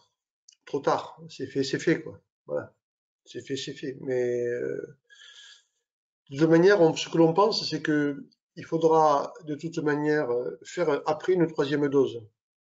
Parce que, en fin de compte, cette vaccination Janssen, Moderna ou Janssen, Pfizer correspond à la fermeture d'un cycle complet de vaccination.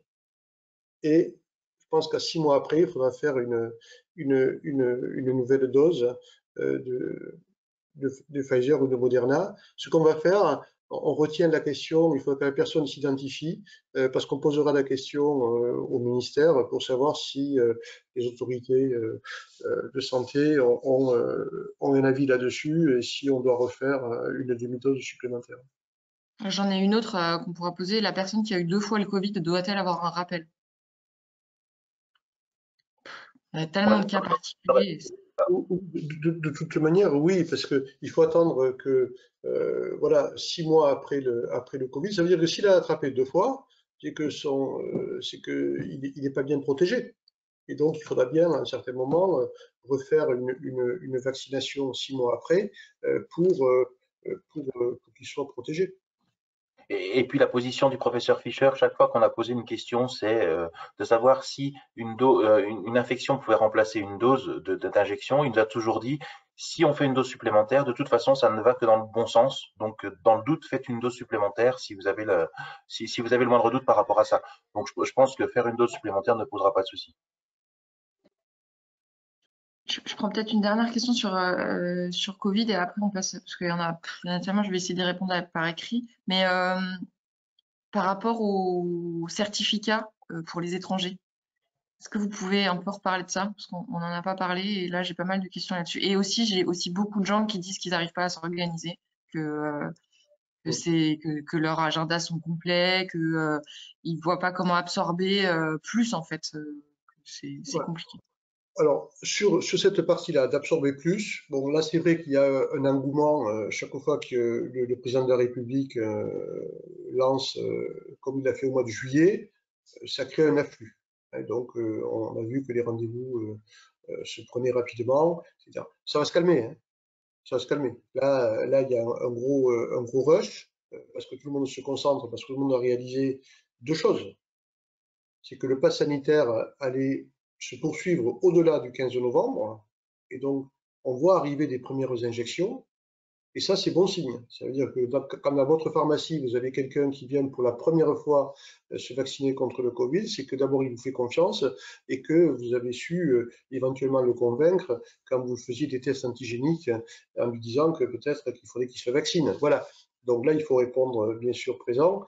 Et sur les troisièmes doses, ben, ça va un petit peu se calmer. Hein. C'est-à-dire les 65 ans, c'est fini, les 50 ans arrivent, et après les 40 ans. Donc le flux va être un petit peu plus régulier et on va sortir à la fois de la vaccination grippe, hein, puisque là maintenant ça va un petit peu plus se calmer. Et puis les tests, on en parlera tout à l'heure, il reste encore des volumes, mais plus les gens sont vaccinés, moins on fait des tests. Simplement, quand l'épidémie arrive, on a un petit peu plus de boulot. Moi, ce que je vous dis, c'est faites ce que vous pouvez. Voilà, faites ce que vous pouvez, n'ayez pas d'état d'âme, n'ayez pas un rejet en disant moi je ne peux plus le faire, j'arrête. Non, surtout pas. Il faut continuer à le faire, mais faites ce que vous pouvez en le programmant, en vous organisant, en essayant d'avoir un système de rendez-vous qui peut vous permettre de vous faciliter le travail. Là, sur la partie administrative, là, vous vous faire aider, hein, sur les prises de rendez-vous, etc. Il n'y a pas de problème si vous avez des personnes qui veulent vous filer un coup de main. Hein. Voilà, nous, on a demandé une indemnité, mais pour l'instant, on n'arrive pas à l'avoir. Et l'autre question, Bénédicte, c'était sur Certificat pour les étrangers, comment les générer? On a une fiche alors, aussi sur le site de l'USPO là-dessus, mais ouais, il faut regarder sur le site du SPO, c'est tout écrit, c'est payé 30 et quelques euros, 36, 36. 36 euros. Voilà, donc si vous le faites et que vous vous faites référencer sur le site du ministère des Affaires étrangères, vous allez avoir un gros succès. Donc regardez bien la procédure. Euh, Apparemment, elle n'est pas très compliquée, puisqu'il y a l'exemple des différents documents étrangers que vous pouvez vérifier pour regarder s'ils ressemblent à quelque chose et si ce n'est pas des faux. Alors, pour après vérifier que c'est un faux un petit peu plus compliqué. Mais voilà, vous avez la procédure sur le site et apparemment, ça se passe pas trop mal pour ceux qui l'ont commencé. Nous, on n'y était pas favorable, on ne voulait pas en faire trop la publicité, parce que sinon ça peut créer un travail supplémentaire dans la pharmacie qui n'est pas forcément le travail prioritaire. Mais bon, voilà, c'est payant pour les personnes qui veulent le faire, ça peut rendre service à un certain nombre de personnes. Regardez sur le site et vous pourrez le faire. Il n'y a pas de prise en charge, hein, c'est le patient qui paye directement. Ce sont des étrangers. Ce sont des étrangers, donc voilà. Mais sauf que ça va permettre de récupérer un pass sanitaire pour pouvoir circuler sur le territoire français et aller entrer au cinéma, aller voir un spectacle ou éventuellement voilà, avoir une vie sociale sur le territoire français pendant qu'ils sont là. alors, peut-être quelques questions vaccination grippe maintenant. Est-ce que vous pouvez rappeler qui est vacciné en pharmacie? Est-ce que, par exemple, les mineurs, je précise ma question, est-ce que les mineurs peuvent être vaccinés en pharmacie contre la grippe? Alors, on ne peut pas vacciner les mineurs contre la grippe en pharmacie. Si. On est autorisé, c'est ça, hein. Oui, c'est ça. On est autorisé à vacciner que les majeurs. Voilà. Est-ce que il faut déclarer les préparateurs à l'ARS qui sont formés à la vaccination? Non. Et donc Non. les pharmaciens qui sont formés à la vaccination par leur pairs. Non, non. Au début, il y a eu cette déclaration à l'ARS pour les pharmaciens qui étaient formés, ceux qui sortaient de la fac qui étaient formés, etc. La procédure était un petit peu lourde, il fallait refaire des mises à jour. Là, maintenant, ça va trop vite. Et donc, voilà, sinon, l'ARS n'y arrivera pas. Donc, il faut voilà, avoir fait la formation auprès des préparateurs. Voilà, à la limite de consigner sur un document en disant voilà j'ai fait la formation, voilà tel jour à tel moment, etc. Mais ça s'arrête là, il n'y a pas de déclaration à faire. De toute manière, le préparateur travaille sous votre responsabilité. On a fait des fiches pour les adhérents de l'USPO sur tous ces sujets grippe. Donc, si vous allez à l'USPO, vous avez toutes les infos. J'ai aussi des questions sur... On est de garde dimanche prochain. Si on vaccine pour la grippe, par exemple, peut-on facturer des honoraires de garde?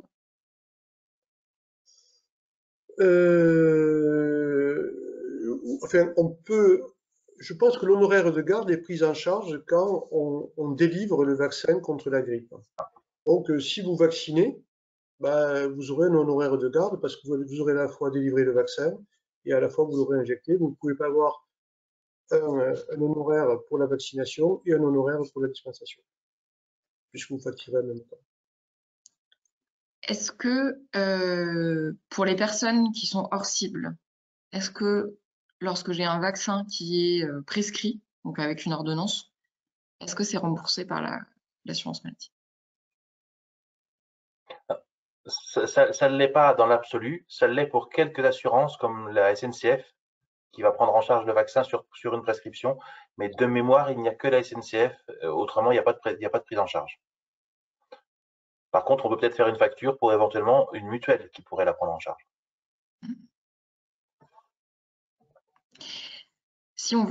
Alors ça, je crois qu'on en a parlé, mais si on vaccine le personnel d'une structure, on facture les vaccins et on facture aussi l'acte vaccinal, mais à quel tarif? Ça, vous en avez parlé du tarif. Oui. Alors, si, je sais pas moi, on prend un exemple simple. Vous avez à côté un assureur, un notaire, un magasin, je ne sais pas, qui veut faire vacciner son personnel, il vous les envoie en disant c'est moi qui te paierai. Ben, vous faites une facture au magasin en incluant le prix du vaccin et le prix de chaque injection. Et le prix de l'injection, c'est 6,30 € pour chaque injection, par patient. Alors, que faire pour les salariés refusant la vaccination grippe? Peut-on obliger cette vaccination? C'est pas une vaccination obligatoire, hein, la grippe, hein. Elle est fortement recommandée, mais elle n'est pas obligatoire. Donc, on n'est pas dans la situation de la vaccination Covid. Enfin, juste un peu de bon sens. On voit bien que c'est des virus qui circulent, qui peuvent être très, très, très dangereux. Je vous rappelle que la grippe, quand même, une année, ça fait 17 000 morts en France. Donc, ce serait idiot d'être vacciné contre la Covid et d'attraper la grippe et d'avoir toutes les conséquences de la grippe ou éventuellement de le transmettre à une personne âgée, à vos grands-parents à l'occasion de Noël ou du jour de l'an, quoi. Au bout d'un moment, il faut être cohérent, quoi. On a des vaccins qui sont efficaces contre les virus. Ces virus peuvent être extrêmement dangereux. On ne sait pas si la grippe cette année, qui est en train d'arriver, hein, on a commencé à avoir des cas. Est-ce qu'elle va être très très virulente ou pas très très virulente? Quelle va être la nature de la compétition entre les virus? Et pétard, prenons pas de risques. On a la chance d'avoir des vaccins. Faut arrêter, quoi. Faut arrêter de se poser des questions. Moi, je suis très choqué par ce qui se passe dans les autres pays. C'est dramatique, hein, ce qui se passe en Autriche. Ils reconfinent avant Noël. En Allemagne, ils vont y avoir droit. Et puis, de revoir encore des manifestations anti-pass violentes, c'est extrêmement choquant, quoi. On dirait que les personnes ont complètement oublié le nombre de morts qu'il y a eu. C'est incompréhensible. Surtout quand on voit des professionnels de santé, voire des pompiers, qui barrent des routes pour empêcher que des personnes aillent se faire soigner à l'hôpital. Ce qu'on a vu en Guadeloupe, des images de ces 2 jours, des pompiers qui mettent le feu à des voitures et qui barrent la route, qui donnent l'accès à l'hôpital pour que des personnes, pour empêcher des personnes d'aller se faire dialyser. on est quand même là sur des choses qui sont extrêmement surprenantes. Et donc, les professionnels de santé doivent donner l'exemple. Mais voilà, c'est pas obligatoire, le vaccin contre la grippe. Covid, oui. Juste peut-être rappeler pour la grippe que l'an dernier, il n'y a pas eu du tout de pathologie. Donc, ça veut dire que les défenses immunitaires de la population sont très faibles par rapport à la grippe, d'où l'intérêt de se vacciner fortement cette année, premièrement. Et puis, deuxièmement, je ne sais plus. Donc, premièrement, on va rester là sur le fait de se vacciner parce que, ah si, deuxièmement, il y a depuis le début de l'année plus de cas de grippe cette année que toute la période de l'an dernier. Donc, ça veut dire qu'elle est présente, elle va être là. Donc, vaccinez-vous, hein. Plus de grippe que l'an dernier et des défenses immunitaires beaucoup plus faibles. Je pense qu'on peut passer au sujet suivant. D'accord. Alors, concernant le dépistage, donc juste une petite question que je me pose et que j'aimerais que vous posiez aussi. Quel aurait été le visage de la France si la pharmacie, avec un grand P, ne s'était pas investie autant dans le dépistage et dans la vaccination? Je pense qu'aujourd'hui, on n'en serait pas là du tout. Et grâce à votre travail et à votre investissement, je pense que déjà, moi, je vous remercie. Gilles l'a fait tout à l'heure, je l'avais pas fait et maintenant, je le redis. Merci de vous être autant investi pour nous tous, pour toute la population et pour aussi permettre cette évolution métier. Ce sera pour nous une grande force de pouvoir discuter avec l'investissement de la population derrière nous, l'investissement de la pharmacie derrière nous, comme vous l'avez fait. Concernant le dépistage maintenant, les tests antigéniques, donc vous savez que la part des tests a évolué par rapport à ce qui s'est passé depuis la non prise en charge systématique des tests. C'est pas un déremboursement des tests, hein. Les tests sont toujours remboursés. Il y a juste des critères de prise en charge qui ont évolué, mais ils sont toujours remboursés. Aujourd'hui, donc là, début de semaine dernière, les PCR représentaient 55%.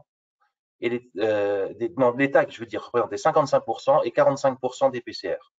Donc, vous voyez que la part des tags baisse, mais reste toujours majoritaire. Et contrairement à ce qu'on a connu en début d'année, où les PCR étaient immensément majoritaires et les tags étaient minoritaires, là, on se rend compte que les tags sont toujours encore en majorité.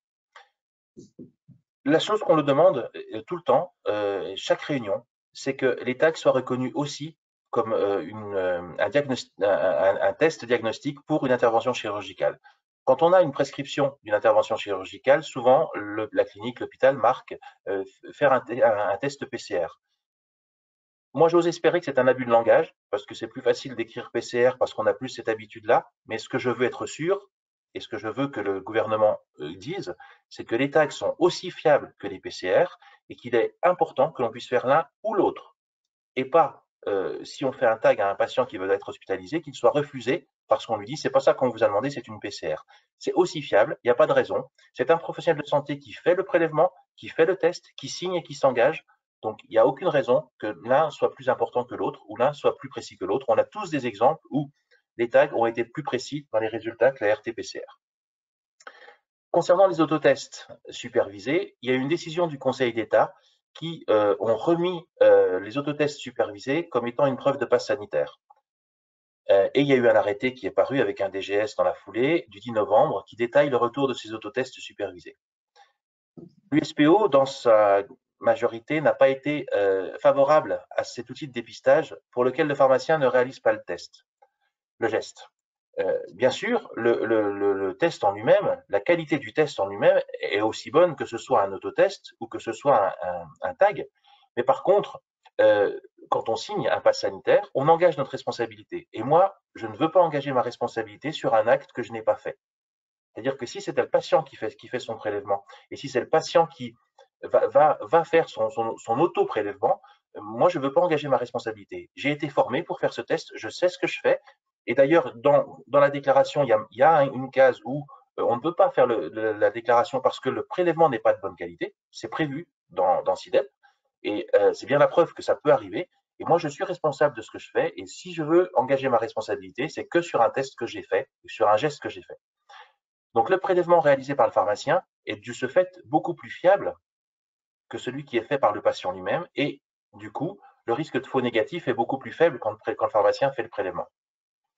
Depuis maintenant, le 10 novembre, les autotests supervisés peuvent à nouveau être réalisés en officine pour faire un pass sanitaire. Mais je pense que la philosophie des autotests était de faire un dépistage entre guillemets de masse. C'est-à-dire que vous expliquiez à 4, 5, 6 patients comment faire, vous les preniez en même temps les 5-6 patients faisaient leur dépistage, et puis après, vous faisiez, vous, les tests. Et là, on peut gagner du temps. Mais si vous faites un autotest supervisé, finalement, c'est beaucoup plus chronophage qu'un test antigénique, parce qu'il faut dire au patient comment faire, donc il faut lui expliquer une fois. Après, il va falloir superviser, lui dire non, non, vous n'êtes pas allé assez loin dans le nez. Ah non, non, vous n'avez pas encore assez tourné, il faut recommencer. Maintenant, il faut faire l'autre narine. Ah non, il faut encore aller plus loin. Et vous voyez bien que vous perdez du temps. Là où on peut peut-être en gagner un peu plus, c'est si on en fait plusieurs en même temps, parce qu'il y a, je ne sais pas, une classe, l'ARS a demandé à ce que ce soit fait, ou l'éducation nationale, de faire un dépistage plus de masse. Ce test ne doit être supervisé uniquement par le pharmacien, et pas d'autres professionnels de santé que le pharmacien. Ils sont réservés aux personnes asymptomatiques et non cas contact. Donc ça, c'est important. Asymptomatiques et non cas contact. Dans la première vague d'utilisation des autotests supervisés, on les réservait aux personnes majeures. Là, il n'y a rien d'écrit, donc on comprend que ça peut être fait sur une personne mineure également. Et dans ce cadre, la prise en charge, elle ne se fait que pour les personnes qui ont été vaccinées ou qui ont une contre-indication médicale à la vaccination ou une convocation pour un soin non programmé, excusez-moi, parce que s'il y a la convocation, il est forcément programmé, ou avec un certificat de rétablissement. Ou pour les mineurs, puisque c'est nouveau, enfin, c'est pas que c'est nouveau, c'est que ça n'a pas été inscrit dans l'arrêté comme ça.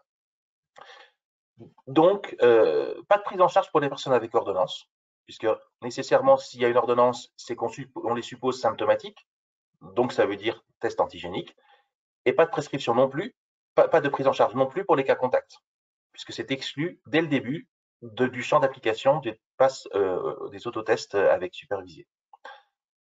Dans tous les autres cas, donc, ces tests sont non pris en charge et facturés directement au patient au tarif de 12,90 €, c'est 8,70 € pour l'acte, plus 4,20 € pour l'autotest. Et bien sûr, il y a un coefficient de majoration pour les DOM. Il n'y a pas d'exclusion de prise en charge pour les DOM, dans la mesure où la personne est symptomatique et non cas contact. Et l'inscription se fait sur SIDEP de ce résultat d'autotest supervisé. Voilà. Les nouveautés, donc, les tags, on continue. La prise en charge est toujours possible avec des différenciés. Nous, on a demandé à l'USPO qui est un autre cas de prise en charge qui est le patient qui vient parce qu'il a des symptômes, tout seul. Il vient, il n'a pas d'ordonnance, il n'a rien. On fait le test et il est positif. On va à ce moment-là déclencher toute la gestion des cas contacts et faire les dépistages des cas contacts qui, eux, vont être pris en charge. Mais le patient P0 qui est venu, qui civiquement est venu pour dire « je me sens pas bien, j'aimerais bien savoir où j'en suis », lui, il n'est pas pris en charge. Et on s'est dit « c'est pas normal » parce que c'est un investissement financier de sa part et s'il le fait, c'est pour des raisons civiques, c'est pour dire « j'ai pas envie de déclencher un cluster, j'ai pas envie de contaminer toute ma famille ». Donc nous, on a proposé qu'on puisse faire un CERFA à ce patient et que ce CERFA puisse bien sûr être pris en charge a posteriori par l'assurance maladie. Pour l'instant, c'est encore pas accepté. Voilà, c'est pas grave, hein, on va continuer. Et puis voilà, je dis pas que j'ai bon espoir de le faire prendre en charge, je dis juste qu'on va continuer jusqu'au bout, de poser la question au gouvernement et de dire que c'est pas juste dans ce cas-là et qu'il devrait être pris en charge. Juste peut-être un petit complément, Pierre, une nouveauté qui va arriver. Je pense que ça va être commercialisé normalement la semaine prochaine. Vous savez qu'on est embêté pour les enfants, les jeunes enfants. Les jeunes enfants, le test antigénique est pas facile à faire. Hein. Vous avez pu certainement tous le constater quand vous avez un gamin de moins de 6 ans, faire un prélèvement nasopharyngé, c'est pas simple. Donc la solution qui avait été trouvée jusqu'à maintenant était de faire un test salivaire. Donc les laboratoires s'étaient organisés pour faire des prélèvements salivaires, sachant que le prélèvement salivaire n'est pas toujours, n'assure pas un résultat de très très bonne fiabilité, puisqu'on perd en sensibilité, même si derrière c'est un PCR qui est réalisé, c'est la qualité du prélèvement et la concentration du virus dans la salive qui n'est pas aussi performante que quand on fait un prélèvement nasopharyngé. Et donc pour les jeunes, les enfants de moins de 6 ans, il va y avoir un nouvel outil qui va être avec un prélèvement nasal et donc présenté sur un espèce de kit qui permet de limiter les manipulations, permettant d'intégrer à la fois le prélèvement et à la fois avec un clic la possibilité d'avoir la lecture avec le solvant qui est déjà à l'intérieur du kit. Donc, on limite les manipulations et les risques de contamination quand ce n'est pas bien fait. Donc, pour l'instant, ce nouveau test va être mis à disposition du public. Alors, il a un statut d'autotest pour l'instant, parce que c'est le gamin qui peut faire lui-même son prélèvement, donc ce qui peut être utilisé dans les écoles. Mais nous, ce que l'on demande, c'est que ce nouveau test puisse être en statut TROD, pour qu'on puisse faire le prélèvement à la pharmacie sur les gamins de moins de 6 ans, ce qui permettrait à ces enfants et également aux écoles, quand une classe risque d'être fermée, eh bien, on est là dans la situation de jeunes contacts, donc c'est pas un autotest, ça doit être un test, un TROD, et donc plutôt que de faire un prélèvement salivaire qui va prendre 8 heures de déplacer un biologiste sur place, bien d'avoir la possibilité de faire la même chose avec cet outil dans les pharmacies, avec un prélèvement nasal, et de pouvoir donner un résultat dans 2 quarts d'heure pour savoir s'il faut fermer la classe ou s'il faut isoler les gamins. Donc, un outil supplémentaire mis à la disposition des pharmaciens. J'espère qu'il va être mis sur le marché très rapidement. Mais en tout cas, voilà, nous, ce qu'on demande, c'est qu'il y ait un statut de TROD, parce que le prélèvement, c'est nous qui allons le faire. Pour les gamins de moins de 6 ans, ce sera plus facile. Et puis quand on sait que c'est un test français, ça vaut le coup aussi de pousser ça et d'aider l'industrie française.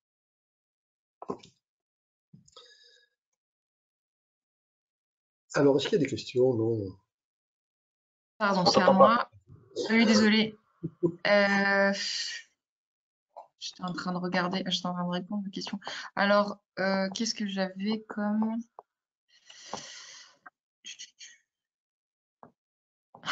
Un peu marre quand même de curer les nez.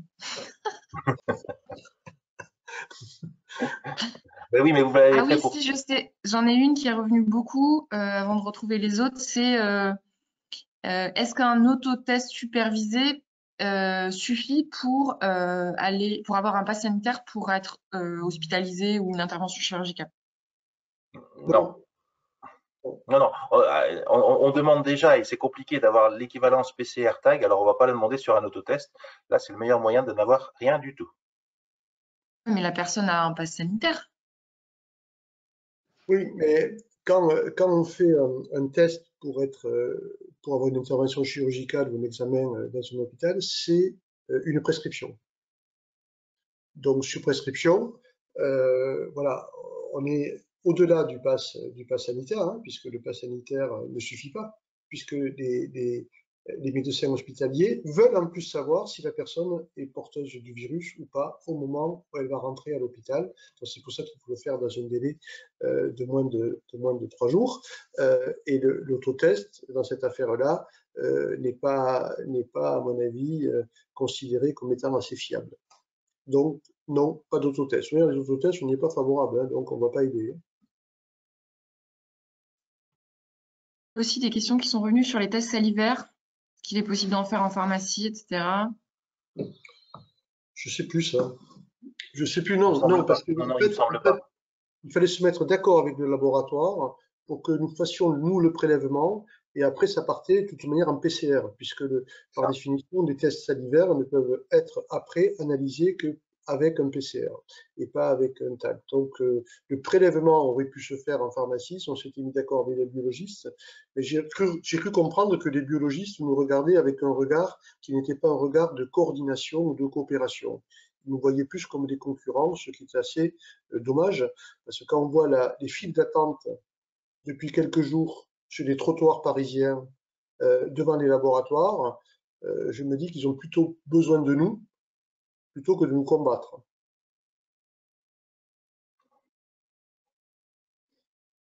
Excusez-moi, peut-être que vous l'avez dit, mais j'ai pas entendu. Est-ce que quand la personne est positive pour un test, est-ce que après le test de criblage et prélèvement, etc., est pris en charge? Par exemple, son test n'est pas pris en charge, elle a fait un tag et c'est pas pris en charge parce qu'elle n'est pas vaccinée, par exemple, cette personne. Donc après, est-ce que le reste est pris en charge?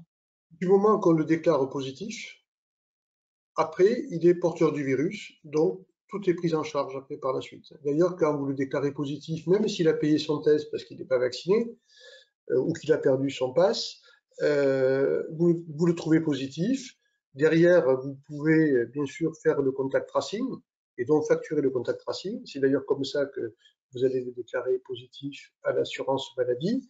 Et ensuite, vous allez pouvoir délivrer des masques à cette personne, des 30 masques, parce qu'il est positif. Et quand il viendra faire le contrôle 7 jours après pour faire un test pour vérifier qu'il n'est plus porteur du virus, comme il était positif, le test sera pris en charge.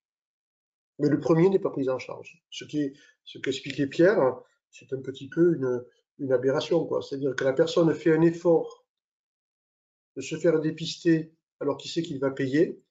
Il fait cet effort et il est positif, donc du coup, ben, il va s'isoler et il a bien fait de se faire dépister. C'est peut-être un petit peu dommage que ce ne soit pas pris en charge au vu de l'effort et du geste citoyen qu'il a accompli. Autant on pouvait comprendre que dans une période où il n'y avait plus trop d'épidémies et que ça correspondait à la recherche d'un pass sanitaire, que la prise en charge ne soit pas là, ça paraissait légitime. Autant en période d'épidémie, il ne faut pas désinciter les gens à se faire dépister. Et donc, s'il est positif, eh bien, il a bien fait de venir.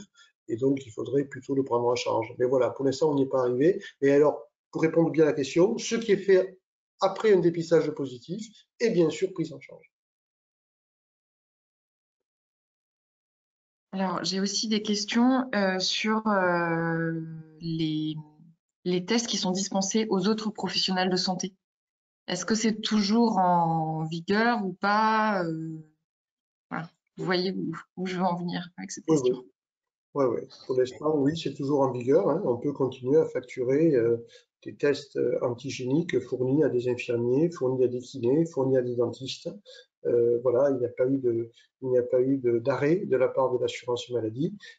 Simplement, ce que l'on vérifie, c'est que si un infirmier fait des tests antigéniques payants moins cher que le tarif normal, parce qu'il peut le faire parce qu'il a eu des tests gratuits payés par l'assurance maladie, ça peut poser un problème.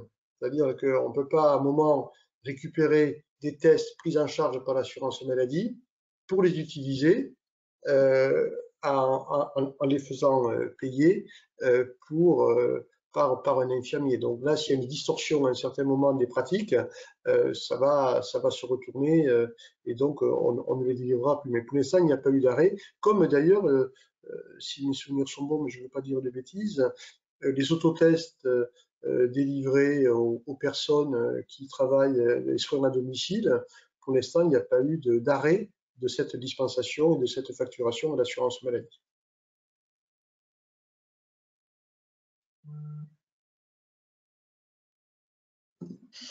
Je pense que on a à peu près fait le tour. Après, il y a encore beaucoup de questions, mais... Il y a juste peut-être une question qui moi, m'a été posée fin de semaine dernière sur la prise en charge des tests pour des patients étrangers.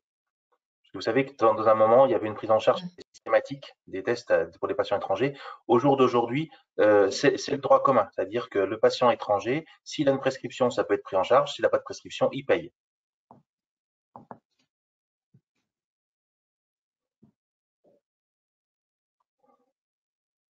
Ok. On passe au sujet suivant. Ouais, je pense. Je continuerai à répondre par écrit. Ouais. Il va falloir faire des webinaires tous les 15 jours, hein, vu le nombre de... Pour les tests, ouais, le test, la vaccination, c'est tellement spécifique à chaque fois.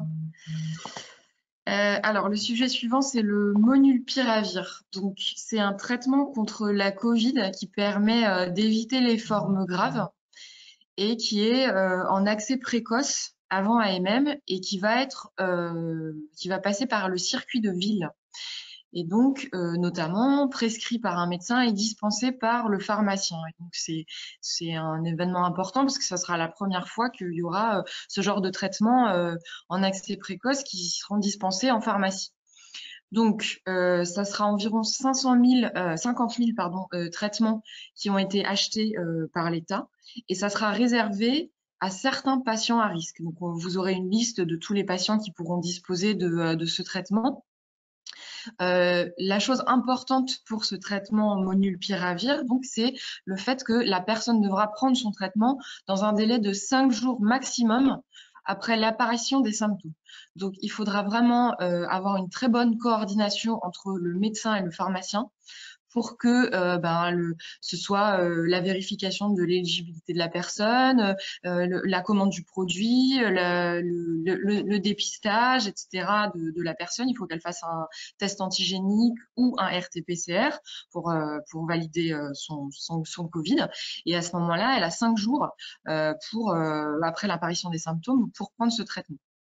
Et donc, il y aura une commande du produit par le pharmacien auprès de CSP et après, une dispensation toujours par le pharmacien. Donc, nous, on avait proposé 2 parcours. Soit la personne a des symptômes, vient en pharmacie, elle fait un test antigénique qui est positif. Et donc, à ce moment-là, le pharmacien va contacter le médecin pour lui dire il faut le prendre très rapidement parce qu'il est éligible et donc il faut le prendre en charge et donc éventuellement lui faire la prescription pour ce traitement-là. Et puis après, la personne reviendra et pourra prendre son traitement. Et ce qui peut être intéressant aussi, c'est que, nous, c'est ce qu'on a demandé en tout cas, que le pharmacien dispense le traitement à domicile pour éviter que le patient positif se balade en dehors de chez lui et contamine éventuellement d'autres personnes. Et donc, le deuxième parcours, c'est le parcours par la porte médecin. Donc, par exemple, c'est le médecin qui suspecte un Covid. À ce moment-là, il demande au patient de faire le test en pharmacie, par exemple, donc un tag, et comme ça, le pharmacien peut commander rapidement le produit. Et à ce moment-là, il revient pour une ordonnance. Voilà, nous, on est en train de négocier avec l'assurance maladie pour une indemnisation du pharmacien qui dispensera et également pour une indemnité spécifique pour la dispensation à domicile de ce produit. Et donc, tout ça se mettra en place probablement à la fin du mois de novembre ou au début du mois de décembre. Alors, j'ai pas pu regarder en même temps que je parlais s'il y avait des questions sur le molnupiravir, donc je vais regarder. Pour l'instant. Donc, la rémunération du pharmacien est en discussion avec la CNAM actuellement, c'est ce que Bénédicte vous a dit. Et bien évidemment, si on va à domicile, on demandera une dispensation supplémentaire, une rémunération supplémentaire pour cet acte de dispensation.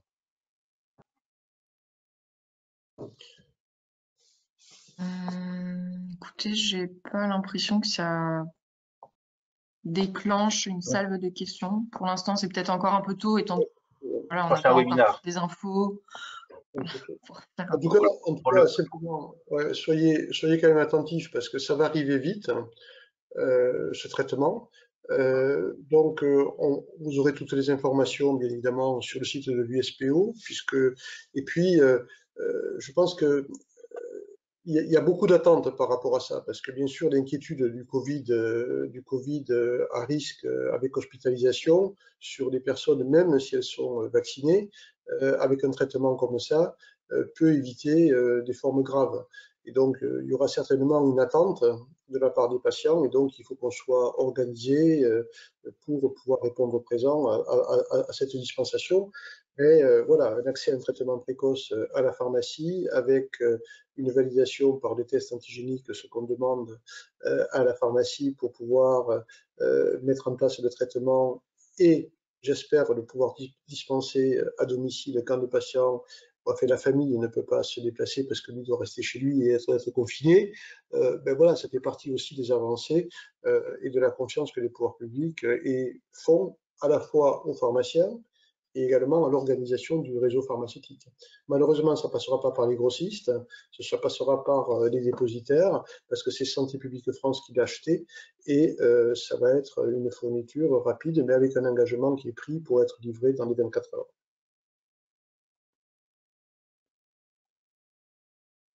écoutez, je vois toujours pas de questions sur le sujet, donc je vous propose qu'on passe au sujet suivant. Donc le sujet suivant, c'est les mesures dérogatoires. Vous savez, les mesures dérogatoires, notamment la dispensation et la facturation des masques pour les personnes contacts, celles qui sont les personnes à risque, etc. Il y avait également la dispensation des autotests aux personnes asymptomatiques de plus de 3 ans. Enfin voilà, il y avait toute une liste de mesures dérogatoires qui normalement étaient en vigueur jusqu'au 15 novembre. Et en fait, on a envoyé un point info sur le sujet, mais c'est pour vous confirmer que toutes ces mesures dérogatoires qui étaient en vigueur jusqu'au 15 novembre sont toujours en vigueur. Et en fait, elles sont prolongées.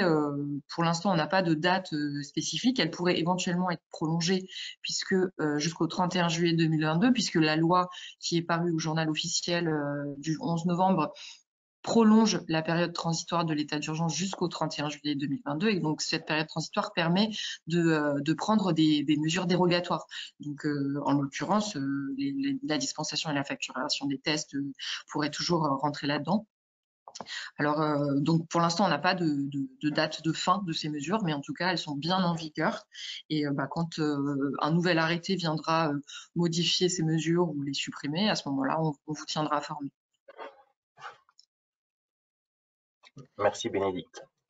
Alors, maintenant, on arrive aux 2 bonnes nouvelles qu'on vous avait annoncées depuis au début du webinaire.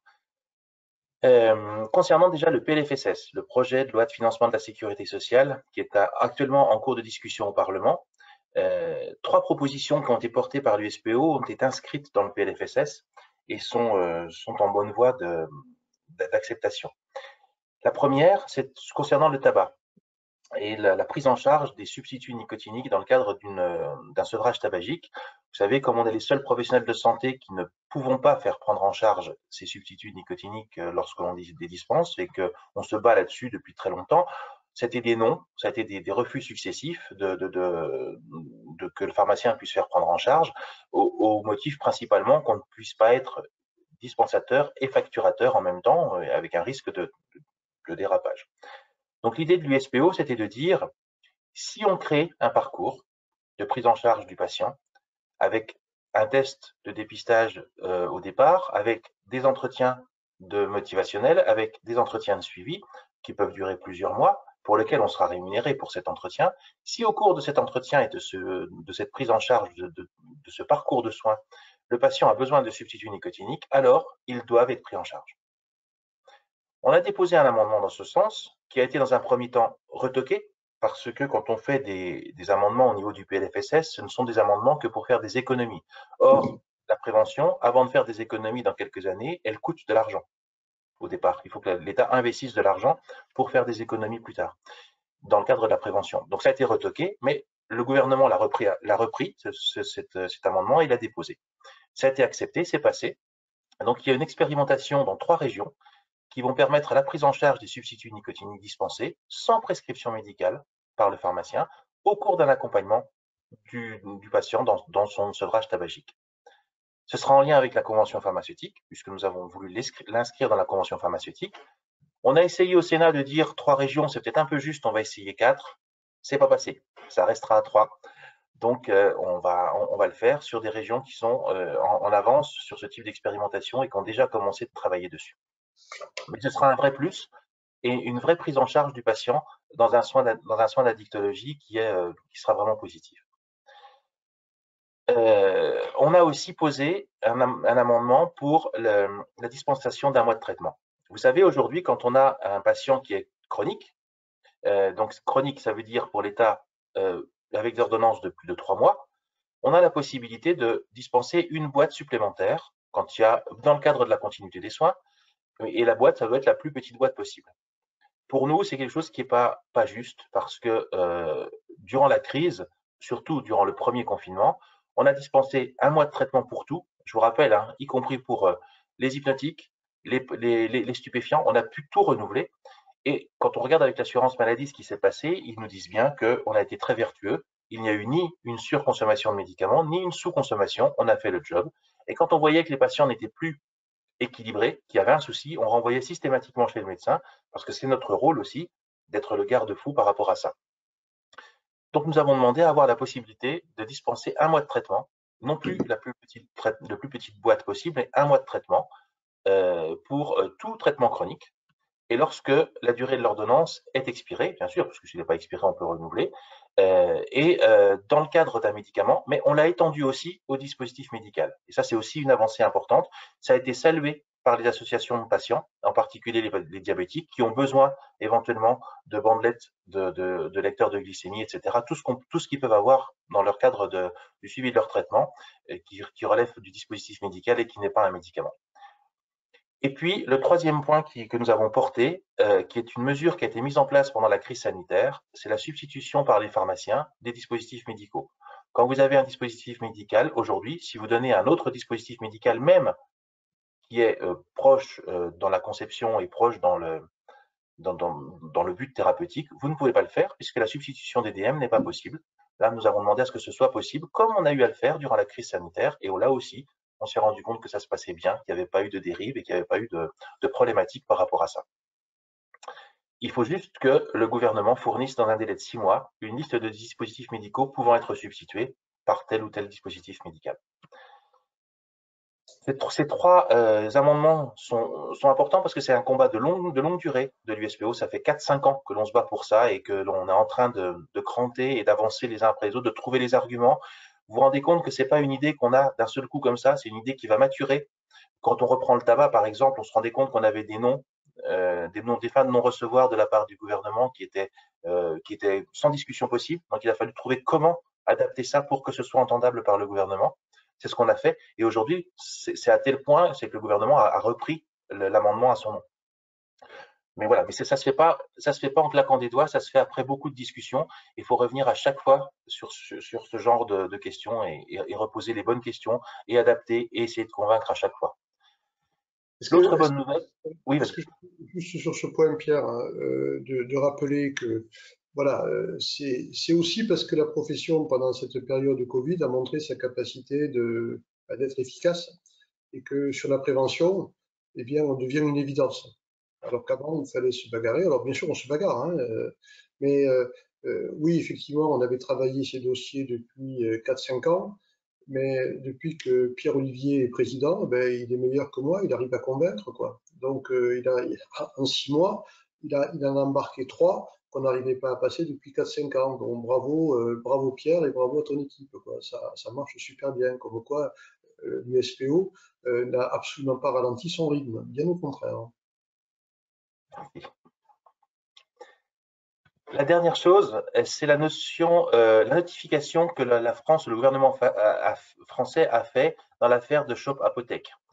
Pour rappeler simplement, Shop Apotheke, c'est une société néerlandaise de vente en ligne de médicaments qui a promu ses activités de vente en ligne à destination des patients français, en faisant donc de la publicité sur toutes les chaînes de télé, radio et autres, sans respecter la législation française. Ils ont été condamnés pour distorsion de concurrence. La société Shop Apotheke a fait appel et a saisi la Cour de justice et de l'Union européenne. Pour mettre fin à cette affaire-là, la justice a dit qu'il fallait que le gouvernement français doive notifier à la Commission européenne les règles nationales en la matière, c'est-à-dire pas de publicité sur les médicaments. Le médicament, on se bat pour ça, n'est pas un bien de consommation, c'est un bien de traitement, c'est du soin, c'est pas de la consommation, on ne peut pas faire n'importe quoi avec le médicament. Et d'ailleurs, le gouvernement était aux côtés des pharmaciens quand ils se sont battus contre ça au niveau de la Cour de justice européenne. Il a fallu se battre un petit peu pour que alors ça venait pas du ministère de la Santé. Le ministère de la Santé était convaincu de la chose, mais il a fallu convaincre d'autres parties du gouvernement, en particulier le ministère des Affaires étrangères, de notifier cette chose au niveau de la Cour européenne. C'est chose faite maintenant. Le courrier est parti la fin de semaine dernière. Et nous avons fait un communiqué de presse avec tous les acteurs de la pharmacie, l'ordre, les syndicats, les étudiants et les groupements pour signaler que ça a été fait. L'USPO et tous ses représentants se félicitent de cette action du gouvernement qui soutient une politique de santé forte dans l'intérêt des patients et qui fait que le médicament n'est pas considéré comme un bien de consommation, mais on s'éloigne des considérations commerciales de certaines sociétés pour rentrer dans un bien de soins, de traitement. Voilà, donc ça c'était la bonne nouvelle. Là aussi, ça n'a pas été simple. Là aussi, c'est une bagarre de plusieurs mois avec, avec tous, tous ceux qui étaient à la USPO pouvaient actionner leur contact. Et Gilles en a fait énormément. Tu as appelé énormément de monde parce que, eh ben voilà, Gilles, c'est le porte-parole. C'est aussi celui qui connaît pour l'instant le maximum de monde et qui peut aussi tirer activer toutes les ficelles de façon à ce que ce soit positif et à faire bouger les choses. Ce qui était important dans cette affaire, c'est que l'ensemble de la profession était solidaire. À la fois l'ordre, les syndicats, les groupements et les étudiants. Et que cette unité de la profession permet sans aucun doute chaque fois de gagner les arbitrages qui sont pas faciles. Alors, l'ordre n'a pas été signataire du communiqué de presse. C'est pas parce qu'ils n'ont pas travaillé, bien au contraire, ils ont fait un travail formidable pour défendre cette position, hein, qui est la sécurité du patient par rapport au commerce. Mais c'est simplement un problème de timing et en aucun cas un problème de désaccord par rapport à ce communiqué de presse. On a été tous solidaires dans cette affaire et moi je tiens à remercier tous ceux qui ont travaillé en sous-main pour que l'arbitrage soit favorable. Et la notification a été faite à l'Europe, mais également à tous les pays européens, pour que tous les pays européens sachent que tout commerce en France de médicaments via un site qui serait hébergé chez eux doit respecter la réglementation française. Voilà. Donc tous les pays auront été notifiés, ont été notifiés d'ici la fin de la semaine.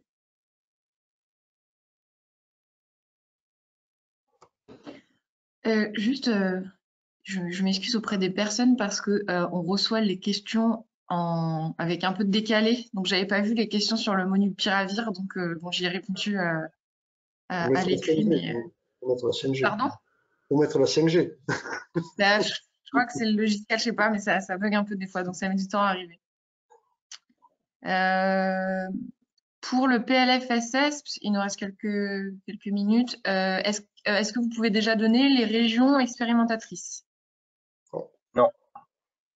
Oh. Non. On va avoir une prochaine réunion, on va les définir ensemble. Je n'ai pas compris si ces amendements sont acceptés et déjà applicables. Non. Le vote du PLFSS n'est pas encore définitif. Donc là, on en est au stade passé à l'Assemblée, ensuite passé au Sénat. La commission mixte paritaire ne s'est pas mis d'accord sur l'ensemble des deux textes, mais par contre, on gardait des articles qui ont été modifiés suite à ces amendements et la discussion va se finir là en début de semaine. Je crois que ça commence lundi après-midi et là, ça va aller très vite. Hein, parce qu'il n'y a que quelques articles. Et donc, voilà, on espère que les trois points que Pierre a évoqués seront gardés. Et après, il y aura validation si en recours pour faire valider les articles par le Conseil d'État, ben, il y aura encore un petit peu. Mais en général, sur ces articles que l'on a évoqués, il y a plutôt un consensus maintenant, à la fois des deux assemblées, donc de la majorité des députés et des sénateurs, et puis plutôt des feux verts du gouvernement, parce que tout ça est tellement frappé du bon sens. Sur Shop Apothèque, j'ai vu des pubs de Doc Morris à la télé. Est-ce légal? Ah ben, ils peuvent toujours faire la pub qu'ils veulent. Hein. Vous savez, Leclerc parfois fait des pubs qui sont un peu limites, mais c'est pour ça qu'il fallait vite arrêter, parce qu'on voyait que je dirais, les faiseurs étaient déjà à la manœuvre et commençaient à s'engager en disant ça y est, liberté, on peut faire ce que l'on veut avec le médicament, le tout c'est de s'installer en Lituanie et tout va bien. Et on peut faire n'importe quoi, y compris sur le sol français. Et donc, bien évidemment, les opportunistes étaient à la manœuvre pour recommencer à faire de la vente de médicaments sur Internet, un nouveau business, en dérogeant à toutes les règles de sécurité. Voilà, donc ils peuvent faire toute la pub qu'ils veulent, ça ne sert à rien maintenant.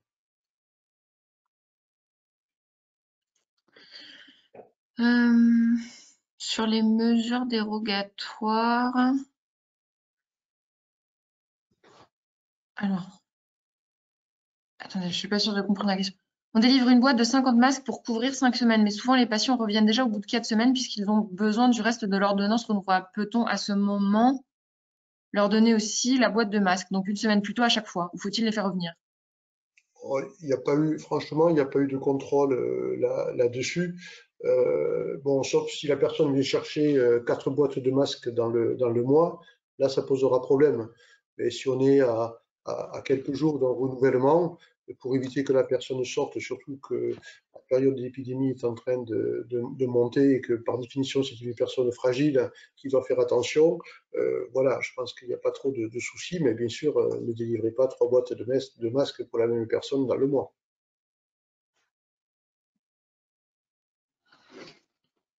Qu'en est-il de la prise en charge, je pense que c'est la dernière question, qu'en est-il de la prise en charge de la téléconsultation au-delà du 31 octobre 2021? Ça, c'est plus PLFSS, mais... La prise en charge de la téléconsultation, oui, oui, d'accord. Pour les médecins, pour savoir, bah, Dans le PLFSS, en fait, ils l'ont prolongé ouais, jusqu'au 31. ouais. Je sais pas. Il faut attendre le PLFSS, mais ça rejoint un petit peu ce que vous disiez tout à l'heure, hein, sur la téléconsultation, sur la e-prescription, sur la validité des ordonnances faites par téléconsultation, des téléconsultations faites dans des horaires d'urgence qui embêtent les pharmaciens à 2 heures du matin. Tout ça, on a demandé au ministère de remettre, à la CNAM de remettre bon ordre. Parce que la téléconsultation rende service, c'est une évidence dans une période de crise.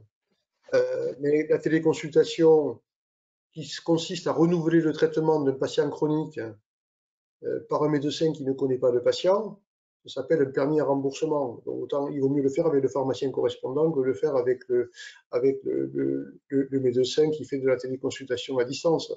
Et puis la sécurité des documents qui sont transmis, qui ne sont pas aujourd'hui sécurisés.